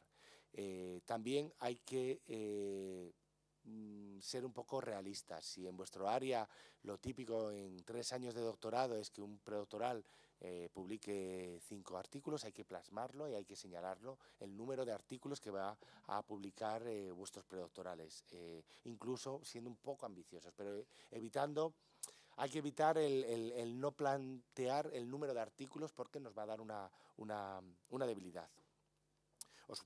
Como os pongo aquí, publicaciones de los ESRs adecuadas un poco al área científica que estáis presentando el proyecto. Hay que plantear un enfoque claro sobre la diseminación y el IPR, qué se disemina, qué se explota. Tiene que haber un comité, veremos en la implementación, tiene que haber un comité de explotación y de protección de los datos. Aquello que se publique rompe la novedad, ya no se puede proteger, no se puede patentar. Podéis pensar, un predoctoral no va a tener algo innovador, no va a tener algo novedoso. Hay muchas ITN que ya están protegiendo y patentando. No solamente hay que patentar, se puede proteger con secreto. Bueno, tenéis... Hago un paréntesis. En la Fundación ahora mismo en noviembre estamos lanzando un programa formativo sobre transferencia de tecnología, IPR, comercialización de tecnologías que son cursos gratuitos y que se repetirán en 2019. Ahora mismo estamos colaborando con Pons IP. Seguimos. Hay que involucrar al SR en la explotación. La explotación es importante. Tienen que participar, por ejemplo, en eventos de transferencia de tecnología, los denominados brokerage events. Plantear la colaboración con la red Enterprise Europe Network, es la mayor red financiada por la EASME, por la Comisión Europea, para la transferencia de tecnología entre empresas e investigadores. Está en más de 65 países y a lo largo del año realizan como unos 300 brokerages en diferentes ferias europeas e internacionales. En 2 semanas tenemos un brokerage en temas de medio ambiente, agua, en CONAMA 2018. Creo que es interesante el que incluyáis, va a hacer vuestra propuesta algo diferente al resto que no incluyan este tipo de actividades, que es en beneficio de los predoctorales. Podéis realizar análisis de mercado para la explotación, siempre que vuestra idea de proyecto esté en esa fase de madurez que pueda ayudar a este tipo de análisis de mercado. Involucrar a policymakers, stakeholders y usuarios finales. No tienen por qué estar como participantes en el proyecto, pero los podéis incluir en la propuesta como que tenéis estos contactos para involucrarles, porque vuestros resultados van a ser explotables o utilizables por los policymakers, los stakeholders, o si trabajáis en determinados temas, por ejemplo en salud, usuarios finales, asociaciones de pacientes, etcétera, etcétera. Comunicación. Aquí estamos hablando de comunicar resultados del proyecto y actividades del proyecto. Hay que involucrar a los predoctorales. Son los predoctorales los que tienen que hacer estas actividades, por supuesto, con ayuda de las instituciones. Actividades realistas y adaptadas a las audiencias. Hay que señalar qué actividades, a qué público y qué impacto, número de asistentes, por ejemplo. No olvidéis la Noche Europea de los Investigadores, Semanas de la Ciencia, un Open Lab, la inclusión de la niña en actividades específicas para ellas, es importante. Al menos una actividad de este tipo al año por predoctoral, ser innovadores, canal de YouTube, redes sociales, pero algo más, una app, algo que os haga diferenciaros de otras propuestas. ¿Qué más? Tienen que aparecer los predoctorales como el sujeto que desarrolla esta actividad, que no se vea como que son actividades del beneficiario y que encajáis ahí al predoctoral. Hay que medir el impacto, por supuesto. Tenéis que señalar a qué número de público vais a alcanzar con vuestra ITN y con vuestras actividades. 5.000 estudiantes, público general, pacientes, familias, etcétera, lo que veáis, dependiendo del proyecto. Y asegurar la visibilidad. Implementación.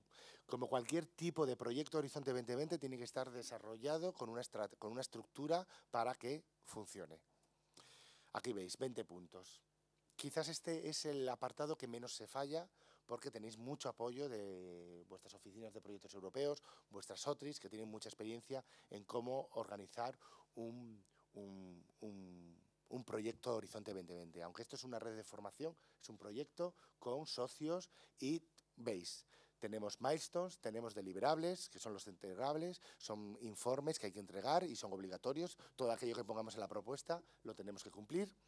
Tendremos que estructurar el proyecto en paquetes de trabajo. ¿El número de paquetes de trabajo óptimo? Pues no lo hay, pero yo os diría que debería haber 3 o 4 como mucho de investigación, uno de training, uno de management y otro de dissemination, communication and exploitation. Esa sería la estructura típica. Cada paquete de trabajo tiene un objetivo, tiene unas tareas, tiene unos milestones y unos deliverables. Tiene que haber coherencia con lo que habéis planteado en la parte de excelencia. Tenéis tablas. La plantilla de la guía del solicitante, de la propuesta, tiene unas plantillas que tenemos que rellenar. No tenemos que inventarnos nada, ¿veis? Tenemos una plantilla para los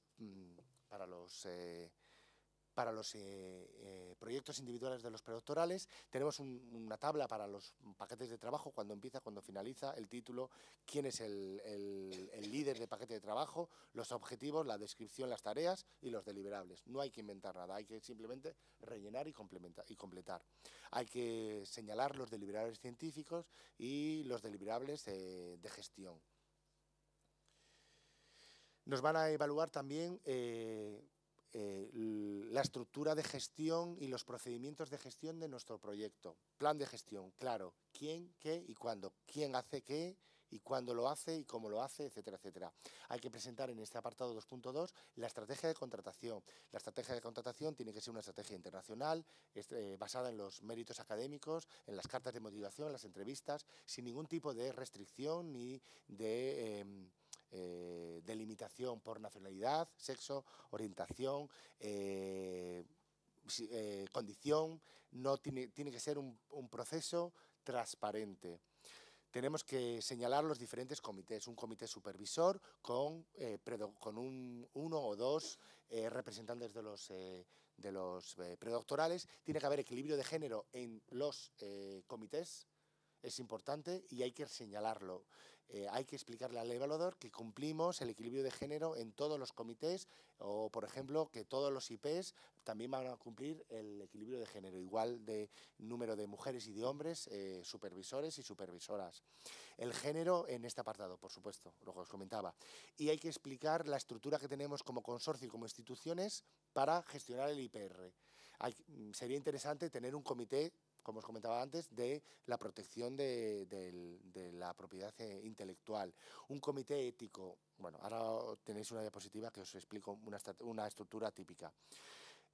Y explicar las estructuras de apoyo que tenéis en las instituciones, las universidades, en los centros de investigación, y si una empresa tiene un departamento de I+D, pues explicar la experiencia que tenéis. Si tenéis el logo de recursos humanos de Euraxes, de la Comisión Europea, eso es un sello de calidad. También hay que señalarlo y explicarlo, porque si no lo ponemos, el evaluador no lo sabe.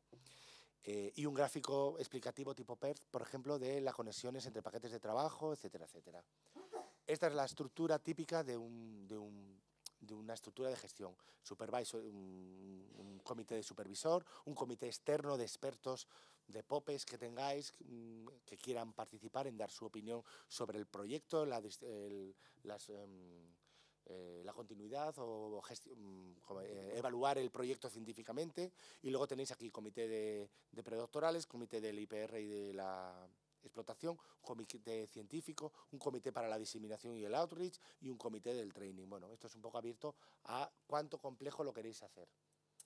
Y por último, 3.3 y 3.4, pues aquí nos van a explicar, nos van a evaluar las infraestructuras. Si tenemos un proyecto en el que necesitamos un escáner, necesitamos una supercomputadora, tenemos que plantear que lo tenemos esta infraestructura a disposición de los profesionales, porque si el evaluador es consciente de que no tenéis la infraestructura necesaria para desarrollar el proyecto, esto es grave y estas son unas debilidades que se pagan. Explicar las complementariedades, el por qué este consorcio, que ya lo habíamos adelantado en la excelencia, porque este consorcio es el consorcio ganador, el mejor consorcio que va a afrontar los retos que hemos planteado. El papel del sector no académico es fundamental. Y explicad si venís de algún otro proyecto anterior. Es bueno de explicar que esto es una sinergia, una continuidad de un proyecto, de un 7º programa marco, de un Horizonte 2020, de un COSME, de un CIP, de lo que sea. Pero hacerle ver al evaluador que vuestro consorcio ya viene trabajando anteriormente. Y también, si tenéis newcomers, instituciones o empresas que nunca han participado en Horizonte 2020, remarcarlo, que esto es una oportunidad para estas instituciones y que vais a tener todo el apoyo, vais a dar todo el apoyo a estos newcomers para que entren en la aventura del Horizonte 2020 y los proyectos internacionales. Y por último, terceros países. Si tenéis beneficiarios de terceros países, explicar el por qué los tenéis. Es fundamental. Y lo mismo si tenéis partner organization de terceros países.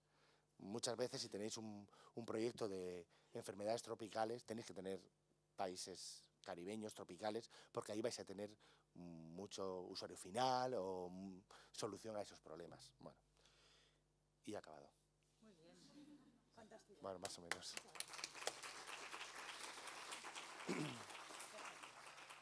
Bueno, pues no sé, 5 minutitos de preguntas, si las hay, antes de que pasemos a las siguientes presentaciones. O os hemos noqueado con... Compañero Jesús, ¿por qué estás más grande en esta diapositiva? Porque la he hecho en 19×4. No, estamos los tres iguales. Sí. Allí al fondo, María. Hola. Si queréis presentaros, sí, aunque sea al decir vuestro nombre y vuestra entidad, que yo creo que como hay mucho gestor también, para que os conozcáis brevemente. Yo soy María Monsalve, trabajo en el CSIC, en el Instituto de Investigaciones Biomédicas, y una preguntita sobre las asociaciones de pacientes. ¿Pueden participar como partners o beneficiarios ahora? Sí. Como beneficiario tienen que tener capacidad para poder contratar a un predoctoral, tener un IP y alguien que supervise. Como partner organization pueden participar acogiendo los predoctorales o siendo, por ejemplo, no sé como los conejillos de Indias, ¿no? O sea, que implementen los resultados de las actividades del proyecto. Podéis participar beneficiario, partner organization o participar en el proyecto sin ser nada, pero que aparezca en la propuesta. Hola, buenos días. María Moncada, de la Universidad de Valladolid. Una duda para ti, Cristina. Has hecho un comentario de que como máximo en las ETNs 30% de secondments por fellow, 11 meses, o en total. Es decir, que podemos mandar a un fellow 12 meses fuera en total y a otro fellow 8 para compensar. No. Por fellow, ¿vale? Máximo de 11 meses por doctorando contratado. Y secondments importantes, que no sean de un mes. Eso un poquito en base a lo que vemos en los famosos Evaluation Summary Reports, sí que es verdad que solemos ver debilidades, ¿no? Pues el contenido no está suficientemente justificado, o la duración no justifica que esto sea una estancia. Ahí ya, más allá de entrar en mínimos o máximos, lo que decimos es que vosotros dentro de vuestro área tendréis que saber, efectivamente, igual no es lo mismo una estancia para hacer una transferencia de tecnología concreta a realizar un trabajo de campo y otro tipo de formación o de investigación que conlleve más tiempo, ¿no? Entonces, eso lo tenéis que poder medir vosotros, pero en la medida en la que sea posible, como dice Jesús, que sean contundentes en tiempo y obviamente en contenido y en valor añadido. Sí, gracias, Manuel Franco, de la Universidad de Alcalá. Dos preguntas muy concretas. Ayer compartía panel con un estudiante de ITN que decía que estaba encantado porque la ITN le había pagado 3 años y tenía el compromiso de que hasta que no terminara el doctorado podía seguir contratado. Entonces yo decía, uy, bueno. Y luego la segunda es, ¿y si yo como IP me cambio de institución, qué prevé la ETN? Bueno... Bueno, hay algunos países europeos que los estudios de doctorado conllevan 4 años. Suecia y Holanda, que yo conozca, tienen fondos nacionales que pagan ese 4.º año. Cuando no se paga ese 4.º año, se puede dar fondos directamente de cada institución. Se pone en la propuesta de que se continuará la financiación de este predoctoral o, por ejemplo, si hay algún tipo de remanente. Pero lo habitual es cuando tienes estos países. En España, por ejemplo, van todos a los... ¿Tú vas a 4? Normalmente, de hecho, No, lo que pagáis. sí que tenéis, eso es, lo que sí que tenéis que hacer es incluirlo en la propuesta. Es decir, Holanda, que ya se sabe y además te lo dice, que tu PhD es de 4 años, por lo general el propio beneficiario ya indica, yo me comprometo a contribuir al 4.º año, que es obligatorio, pues si no, no lo puedo contratar. Y luego, dicho esto, pues es un poco lo que dice Jesús. Puede haber remanentes y en ese sentido lo que tú puedes hacer como entidad de esos costes institucionales, que igual es un poco lo que Lilith comentaba, pues bueno, si tú tienes un remanente puedes alargar ese contrato. En las mismas condiciones o no, ahí ya no voy a entrar, pero efectivamente se podría hacer. Y en cuanto a si tú como IP te vas, pues es que ahí ya es un procedimiento, como le gusta decir a la comisión, es on a case by case basis, ¿vale? En principio lo que se hace, sobre todo en una red ITN, una acción individual igual podría ser diferente y no es un RC, ¿vale? Pero podría ser que la portabilidad se llegara a realizar. En una ITN normalmente lo que se suele hacer es que se cambia el IP de la entidad y se busca, ¿no?, un perfil otro IP parecido. Similar. Yo creo que había por aquí, sí. De Centro de Recerca Matemática. Mi pregunta tiene que ver con, bueno, una cuestión de que como ahora tenemos ya la ITN, una cuestión de contratación, pero que también no sabía si a lo mejor si la hubiéramos sabido o el socio nos lo hubiera aclarado en aquel momento, que creo que el IP, esto pues ni se lo imaginaba, porque además es de una agencia, que ni siquiera estamos hablando de una universidad, un centro de investigación, el pobre IP no tenía mucha idea de esta situación. Estamos hablando de una agencia internacional que está situada en el Reino Unido, con lo cual además creo que hay una serie de tensiones, nerviosismo y demás de que esta gente no sabe muy bien qué va a ser de ellos en los próximos 4 años. Tenemos una especie de enganchón en que esta gente dice, los de recursos humanos de allí, que ellos no van a contratar al fellow, sino que como hacen las instituciones académicas británicas, ellos no tienen un contrato predoctoral como el que ahora tenemos en España, digamos, desde principios de los 2000, sino que continúan siendo becarios. Es decir, tú no pagas impuestos, por ejemplo, ni cotizas a la seguridad social, sino que tienes otro estatus de empleado. Esto en una universidad británica parece ser que se les permite. Pero ahora tenemos el enganchón de que esta gente no es exactamente una universidad. ¿Conocéis algún caso parecido, aunque sea en otro país? La cosa está ahí en un stand-by porque creo que nadie sabe muy bien cómo gestionarlo. El único caso de país que a mí me suena, Jesús, tú igual, exactamente, es Irlanda, que efectivamente los doctorandos tienen ese estatus de estudiante y por lo tanto es una beca. Y así está recogido en la guía del participante y en el programa de trabajo, que sí que se permite, siempre y cuando la legislación nacional no te dé otra opción. ¿Vale? Pero yo creo que así que nos suena a priori Irlanda, del Reino Unido, pero desde luego no lo había oído nunca. Ellos no están sujetos a la legislación británica. Ya, Este porque es un organismo internacional. Habría que verlo igual con los NCPs allí, si ellos les suena al estar ubicados, quiero decir, físicamente. Ellos nunca habían participado en una ETN, entonces han participado en muchísimos proyectos europeos, pero de los de otros pilares. Entonces esta situación de contratar el INCOMO doctorado nunca la habían tenido. Bueno. Así no nos suena, pero bueno, es un caso que, como te digo, igual conviene hablar con los puntos nacionales en destino. Bueno, la semana que viene iremos al Coordinators Day y bueno, no sé si ¿También? in situ sacaremos algo de la a ver si os lo aclaran y si te lo aclaran, pues luego nos lo aclaras a nosotros, que nos viene, si no, nos viene muy bien tener siempre vuestro feedback. Es un a nivel de bastante gestión. grave porque es un partner clave. Vale. Yo creo que un par de preguntitas más y que podemos tener... Hola, soy Rubén Gallo de la OTRI de la Universidad de Burgos. Quería preguntar sobre la casuística que se puede dar realmente de que un ITN, el fellow, por cuestiones personales o las que sea, tengan que renunciar al contrato, que no se nos ha dado fecha de hoy, pero que se puede dar.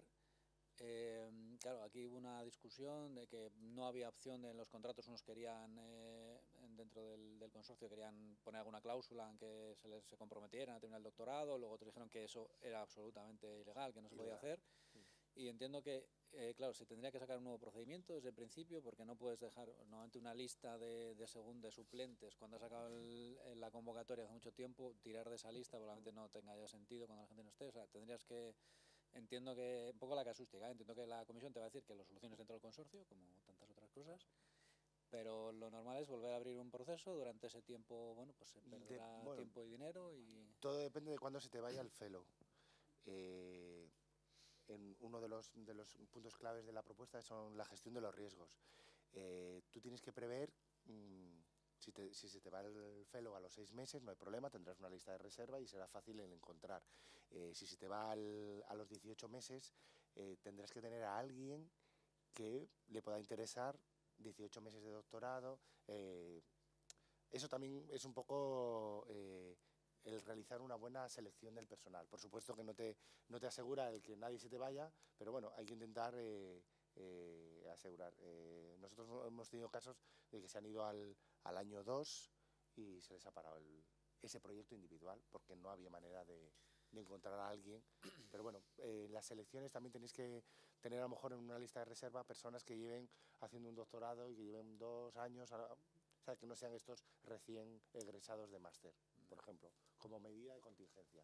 Pero bueno, es una vicisitud que no podemos No, está claro, está claro. Vale, 2 preguntitas más, si os parece, una allí y luego otra aquí delante. Bueno, Ramón Durán, de la Universidad de Valladolid. Los centros de investigación cuentan, obviamente, como no académicos, deduzco, ¿no? O sea, pero Normalmente como académicos. ¿Como académicos? Sí. Si su principal misión, si es una entidad pública o privada sin ánimo de lucro, cuya principal misión es la investigación, por lo general suele ser centro académico, pero ahí es verdad que a veces nos preguntáis si esta fundación es académica o no académica, o este centro tecnológico es académico o no académico. Lo tenéis que mirar primero en vuestros estatutos, ver cómo está ya definido, si ha participado en Horizonte 2020, ¿no? Sí, pero por ejemplo, centros tecnológicos tienen ánimo de lucro. Principalmente, casi todos tienen ánimo de lucro y están en el sector no académico.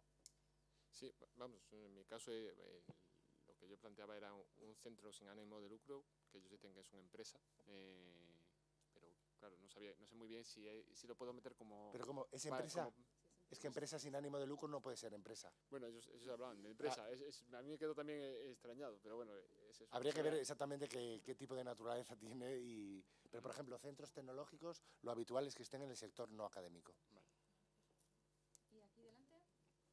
Sí, yo soy Jorge García de la Universidad de Oviedo y la pregunta está relacionada con el tema de los secondments, que, bueno, yo acabo de enterarme que no son obligatorios, aunque son muy recomendables para el tema de la ITN, pero si no se hace secondment, ¿cómo garantizarías la exposición intersectorial, internacional? Ahí estarías en desventaja. Ahí está. Por eso te digo que no es que sean obligatorios, lo que sí que tenéis cuidado es, yo siempre digo lo mismo, ¿no? Y es no metamos las cosas con calzador.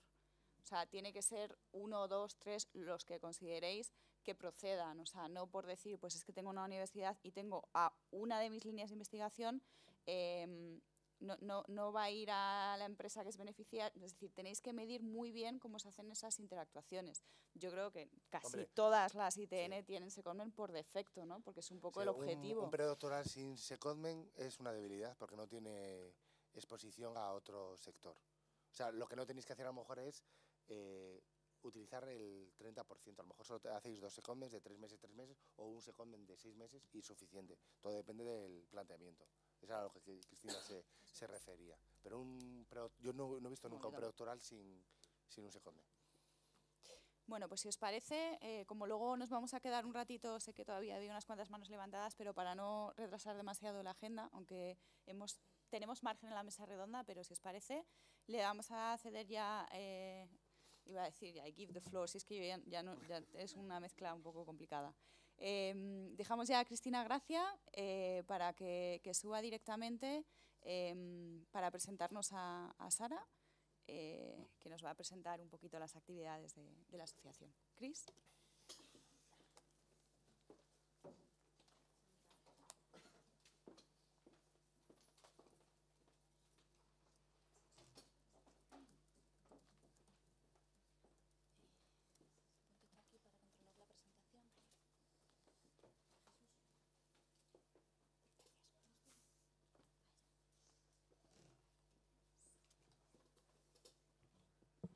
Hola, yo soy Cristina Gracia, soy también punto nacional de contacto para las acciones Marie Curie.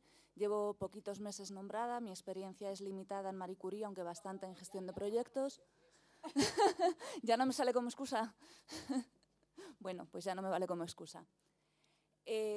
Como os decía, en los NCPs de diferentes países tenemos un proyecto en colaboración que se llama Net for Mobility Plus. En este proyecto generamos una cantidad de información muy interesante y muy útil para la gestión de proyectos, como el handbook que hablaba Jesús sobre cómo rellenar las propuestas, y os recomiendo sin duda alguna a los que no lo conozcáis que busquéis nuestra web para acceder a toda esa información. Dentro de este proyecto de colaboración, en España gestionamos o lideramos una tarea que es de colaboración con la diáspora científica. Puesto que Marie Curie se trata de atraer a los mejores científicos hacia Europa, estamos intentando ver mejores maneras de contactar con esos científicos que están fuera de Europa. Una de las líneas en las que colaboramos es con la Asociación de Becarios Marie Curie, que hoy está aquí representada por Sara Ricardo. Nos va a explicar un poquito cómo funciona la asociación, cómo podéis recurrir a ellos y colaborar con ellos, y un poco darnos el punto de vista de los becarios. Os dejo con ella. Gracias, Cristina. Pues buenos días, muchas gracias Cristina por la invitación. A ver, se lo voy a poner esto, a ver si puedo. Pues sí, yo voy a hacer esta presentación en inglés. Espero que no os moleste muchísimo. Si después tienen dudas me pueden hablar. Más bien porque la asociación pues es una asociación global, todo lo hacemos en inglés y es difícil para mí pues traducir todo lo que tenemos a castellano. Entonces lo haré en inglés y después si tienen dudas me pueden siempre hablar. Dejaré los contactos igualmente. Pues bien, mi nombre es Sara, yo soy una board member de la Marie Curie Alumni Association, que está basada en Bruselas, y os explico un poquito quién somos, qué hacemos y más o menos cómo entramos en este entorno. Entonces, como sabemos ya por lo que ponemos y como todos sabemos, las Marie Curie Actions es una de las grandes. It's a key element, perdóname, ahora me iba a pasar en inglés y me olvidé. It's a key element of the EU policy, and it's an essential part of the support of the researchers' careers, and is based on international mobility. It is a very important action, and the European Commission is very interested in these actions. We will maintain them forever. So together with the ERC, these are the main training and support for the researchers' careers in Europe. So as you know, there are 4 types. So you have the postdoctoral fellowships, the IFs, the staff exchange, the RISE fellowships, the ITN and the co-fund. We are now here discussing the ITN, but there's all these other ones. And these are the actions that we have. So the MCAA came about because the European Commission, which in fact was who suggested that the MCAA existed. So it's known that about 100,000 researchers have benefited from these actions, and there was a need to extend the benefits for the fellows beyond the contract that they have within the actions. And another important point that the European Commission is extremely interested in is to follow the careers of all the fellows throughout the different actions. And the idea also is that we are able to understand how to improve and how to improve for the researchers' careers themselves. And so this is how the association came about, and it was set up not so long ago, about 4 years ago in true form, 5 years ago maybe. And it's now growing very, very fast, and we are trying to basically develop a lot of things that will help the researchers at all levels. So the structure of the association, it's basically it's shown here. So the association is governed by a board. So the board is 11 voting members and ex-officio members. So I am one of the voting member. So there's 5 members of executive committee, 6 ordinary members. I'm one of the ordinary members. European Commission sits in our meetings, but they cannot vote. But they give us feedback, and they also, they are helpful in this communication in between the researchers and the European Commission. And then the chapter chairs and the working group chairs are also part of the ex-officio members. The same thing, they sit in our meetings, but they are not able to vote. We have chapters, geographical chapters all over the world. Right now we have 31 chapters, And this helps all the researchers to contact locally with the other fellows and to be able to connect at the local level. And then we have 10 or more than 10. This keeps changing. The organization is like this, but then of course the numbers keep changing as it goes, and chapters come and go, and normally come, less go. And working groups also may change in terms of to make them more efficient. But we have now 10 working groups, and they're shown there. One of the most active ones, it's policy, for instance, or bridging science and business. We have career development working group, and any member can join any working group and work on things that they care about and be more involved in some of the measures. So the benefits of joining the MCAA are several. I'm discussing here a few of them. So one thing that any person can join the association. It's free to join the association, and is open to any past or current Marie Curie Action Fellow. So any person that has gained a fellowship or a grant, or is currently a fellow, can join the association, and it's free. It's very easy. You just go to our website, to the portal, and you just join, basically. It also is, and I wanted to point that out because this is new from maybe 2 years ago, the supervisors are also able to join the MCAA for free, so they can also be members. So people that have been supervisors of MCSA fellows and or still are, can also join the MCAA membership. The membership is for life, and so far is free, and the idea is that it's free for life. So some of the things that you can benefit from is, so MCAA has funding in the form of microgrants, and this is especially useful, as the majority of these benefits, in fact, mostly when you are an alumni, or if you are in the middle of, say, fellowships. So when we are with, if you have a certain fellowship, you have many benefits already within the fellowships. But if you are in the middle, so in between fellowships, in between grants, you normally need some extra help. And so, for instance, we have funding in the form of microgrants. These funds can go to attend meetings. We have media grants if you want to make a poster, if you want to make a website, and there's general microgrants to attend events, scientific events, other transversal skills events, etc.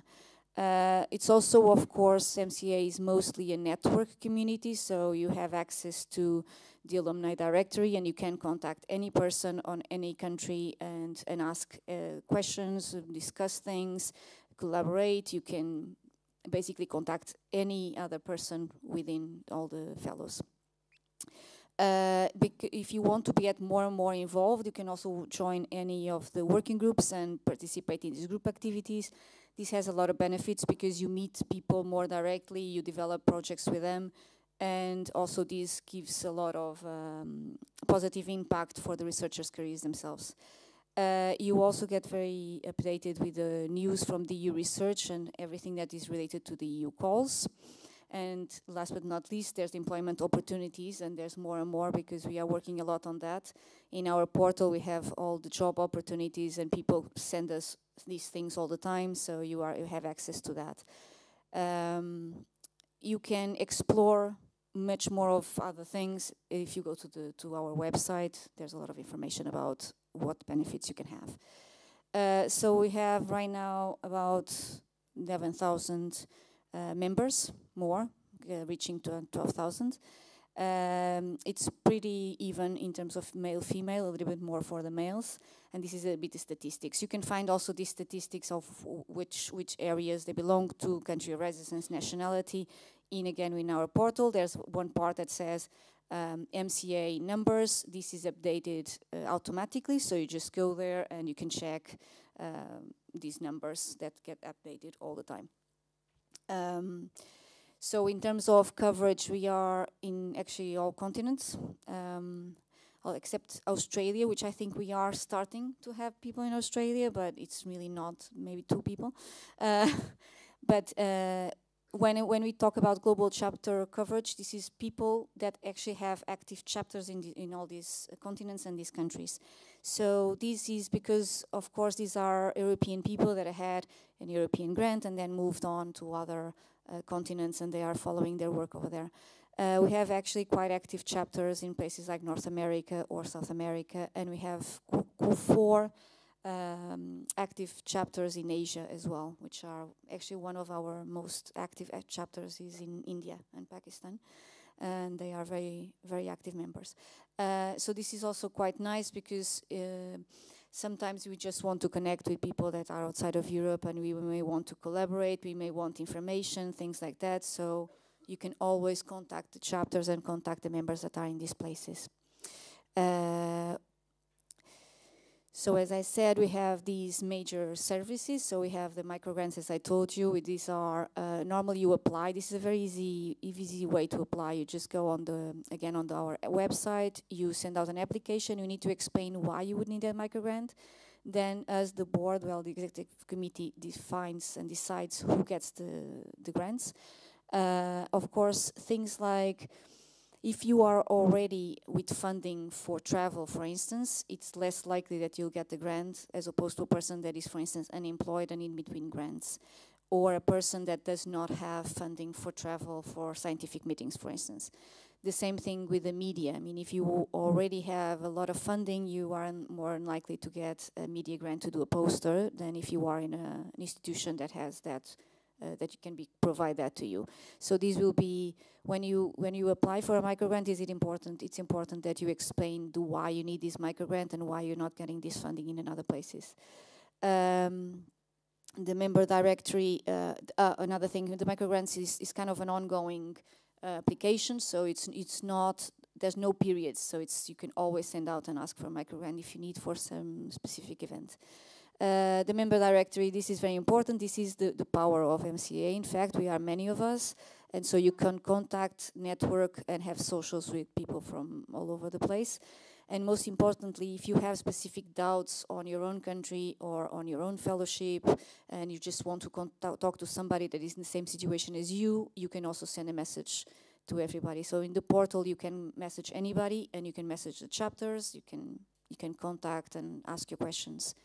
I find these to be quite useful. People should use it even more, because also there's people from different career stages. So let's say a person that comes to a country and just wants to apply to a certain position, but they don't know how it works. They can contact the members in that country, and they can give very updated information and very real information of how it worked for them and how, give feedback and help. So there's works a little bit as a mentor-mentee directory. So the surveys are an important part. This mostly because the European Commission wants us to do surveys, but it is important also for us. It is important for them and for us that we understand that the researchers want and what works for them and what doesn't. And then we analyze, and then we make recommendations and changes in the programs depending on this. So this is important, and it's something that, for the benefit of the researchers, is also good that they reply to the surveys, because we can make the changes accordingly to what benefits them the most. Then we have services events of all type. I will explain a little bit of some that we have. And we have annual awards. So you can apply for scientific awards and for things like other types of achievements like science outreach and things like that we give out to members that have been specially, have achieved a lot during that year. And we do that every year on our General Assembly, which is in February. So we have 5 main pillars that we work on, that we care about within the association, and in terms of the direction, this is kind of our mission, and our goals fall into this, which is career development, science policy, networking, science communication, and innovation. So these are all things that we work actively within the association, and ultimately for the benefit of the researchers' careers. So I can explain these in more detail if you ever want, but it's, I think, self-explanatory. So some of the things that we've been doing, so for instance, in science policy, we gave recommendations in terms of our view of what the researchers needed or wanted, related to what's now going to be Horizon Europe. At the time was FP9 when we did the paper, but we give recommendations on how we think what changes could be in place in the future for the future funding programs to help out the researchers. So this is one of the things that we did, and this is actually available in an open access database, so it can be checked and read. It's available for everybody to read. We also have a lot of networking at the local level. This is up to the chapter members and any member, in fact, to organize if they want. So each chapter within their places organizes events. We provide quite a few training on science communication. So this is one of the things that the researchers themselves ask quite a bit, and we provide training at more like public outreach, but as well training to communicate with other stakeholders such as policymakers or the media or basically just the general public. So these are workshops that we do. We do general workshops, we do events and training activities. We have several seminars and again trainings related to entrepreneurship. There's quite a few of our members that are interested in moving from academia into business or to make their own businesses, to set up their own businesses. So we offer several events and seminars. We have a lot of webinars about this related to entrepreneurship and how to do that step and what to help them out, basically. We then have several trainings on transferable skills, so how to write successful ERC application, leadership programs, intellectual property, and how to write your CV for academia industry. We have these in conjunction with this organization. Well, it's a company called TransSkills, which is from one of our members. And we also provide these within our General Assembly. In our General Assembly, normally we have a lot of these trainings as well in situ, that you can check your CV and do these things. This is a project that is ongoing, but we are going to set up an MCA Mentoring Academy. So this is to make a more established mentor-mentee network in which you have people that are mentees wanting to develop in a certain direction, and they are paired with mentors. And this is a program that is still being developed. We have selected mentors and mentees, and this will start initially as a pilot program with a number of mentors and mentees for a year. So this is ongoing, so just keep on checking how it develops. And finally, we normally have, so each year we have a General Assembly and annual conference. The General Assembly is where everything gets decided between the members, and all members get to get the in-situ training activities. There's a lot of meeting and networking and where everybody meets, and where all the major things of the association get voted. So all the major voting happens in the General Assembly.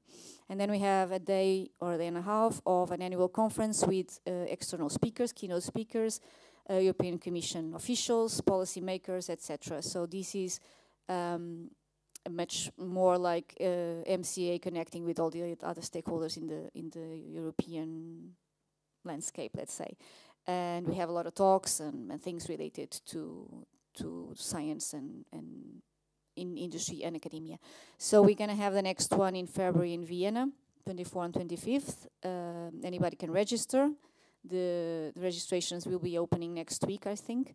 And the theme of these next conference is Research and Innovation Beyond the Information Age. So it has a lot to do how to deal with how to do science in what's come to become more and more the digital world. So it has to do with how do we maneuver all these digital technology and how does science do it well. So that's that. So all our information is in our website, which is down at the bottom, the address, and everything is always there. It's the most updated information that you're gonna find is there, and from there you also can link to our Facebook page, our LinkedIn, our Twitter, everything, and it's basically a good spot to then branch out into everything that we do. So thank you very much for your attention and for the opportunity to explain what we do. If you have your fellows in your institutions that may not be yet in the association, maybe you want to comment that it exists, there may be some interest to them. And if you need anything, you can just write to me or ask me questions. Thank you very much.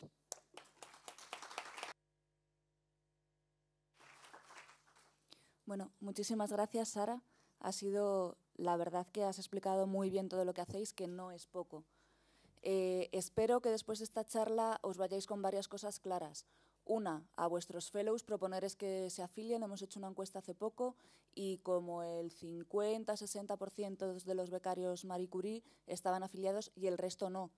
Con lo cual hay un gran desconocimiento. Según llegue un fellow a vuestra institución, decidles que esto existe y decidles todas las oportunidades que les ofrece. No solo eso, pienso que de aquí podéis sacar varias ideas para empezar a mencionar en vuestras propuestas que vais a promover la colaboración de estos fellows con la asociación. ¿Por qué? Porque, por ejemplo, os pueden servir para la integración del fellow, facilitar la llegada, actos sociales, training. Habéis visto que organizan muchas actividades de training y de networking, career development plans. Todas sus actividades están alineadas con eso que os están pidiendo en vuestras propuestas ITNs. Y además la comisión va a estar encantada de ver en las propuestas que conocéis la asociación y que os planteáis el colaborar más con ellas. Yo no digo nada más. Si tenéis alguna duda, un par de preguntas podemos responder ahora y si no, pues después en el corrillo podéis hablar con Sara directamente.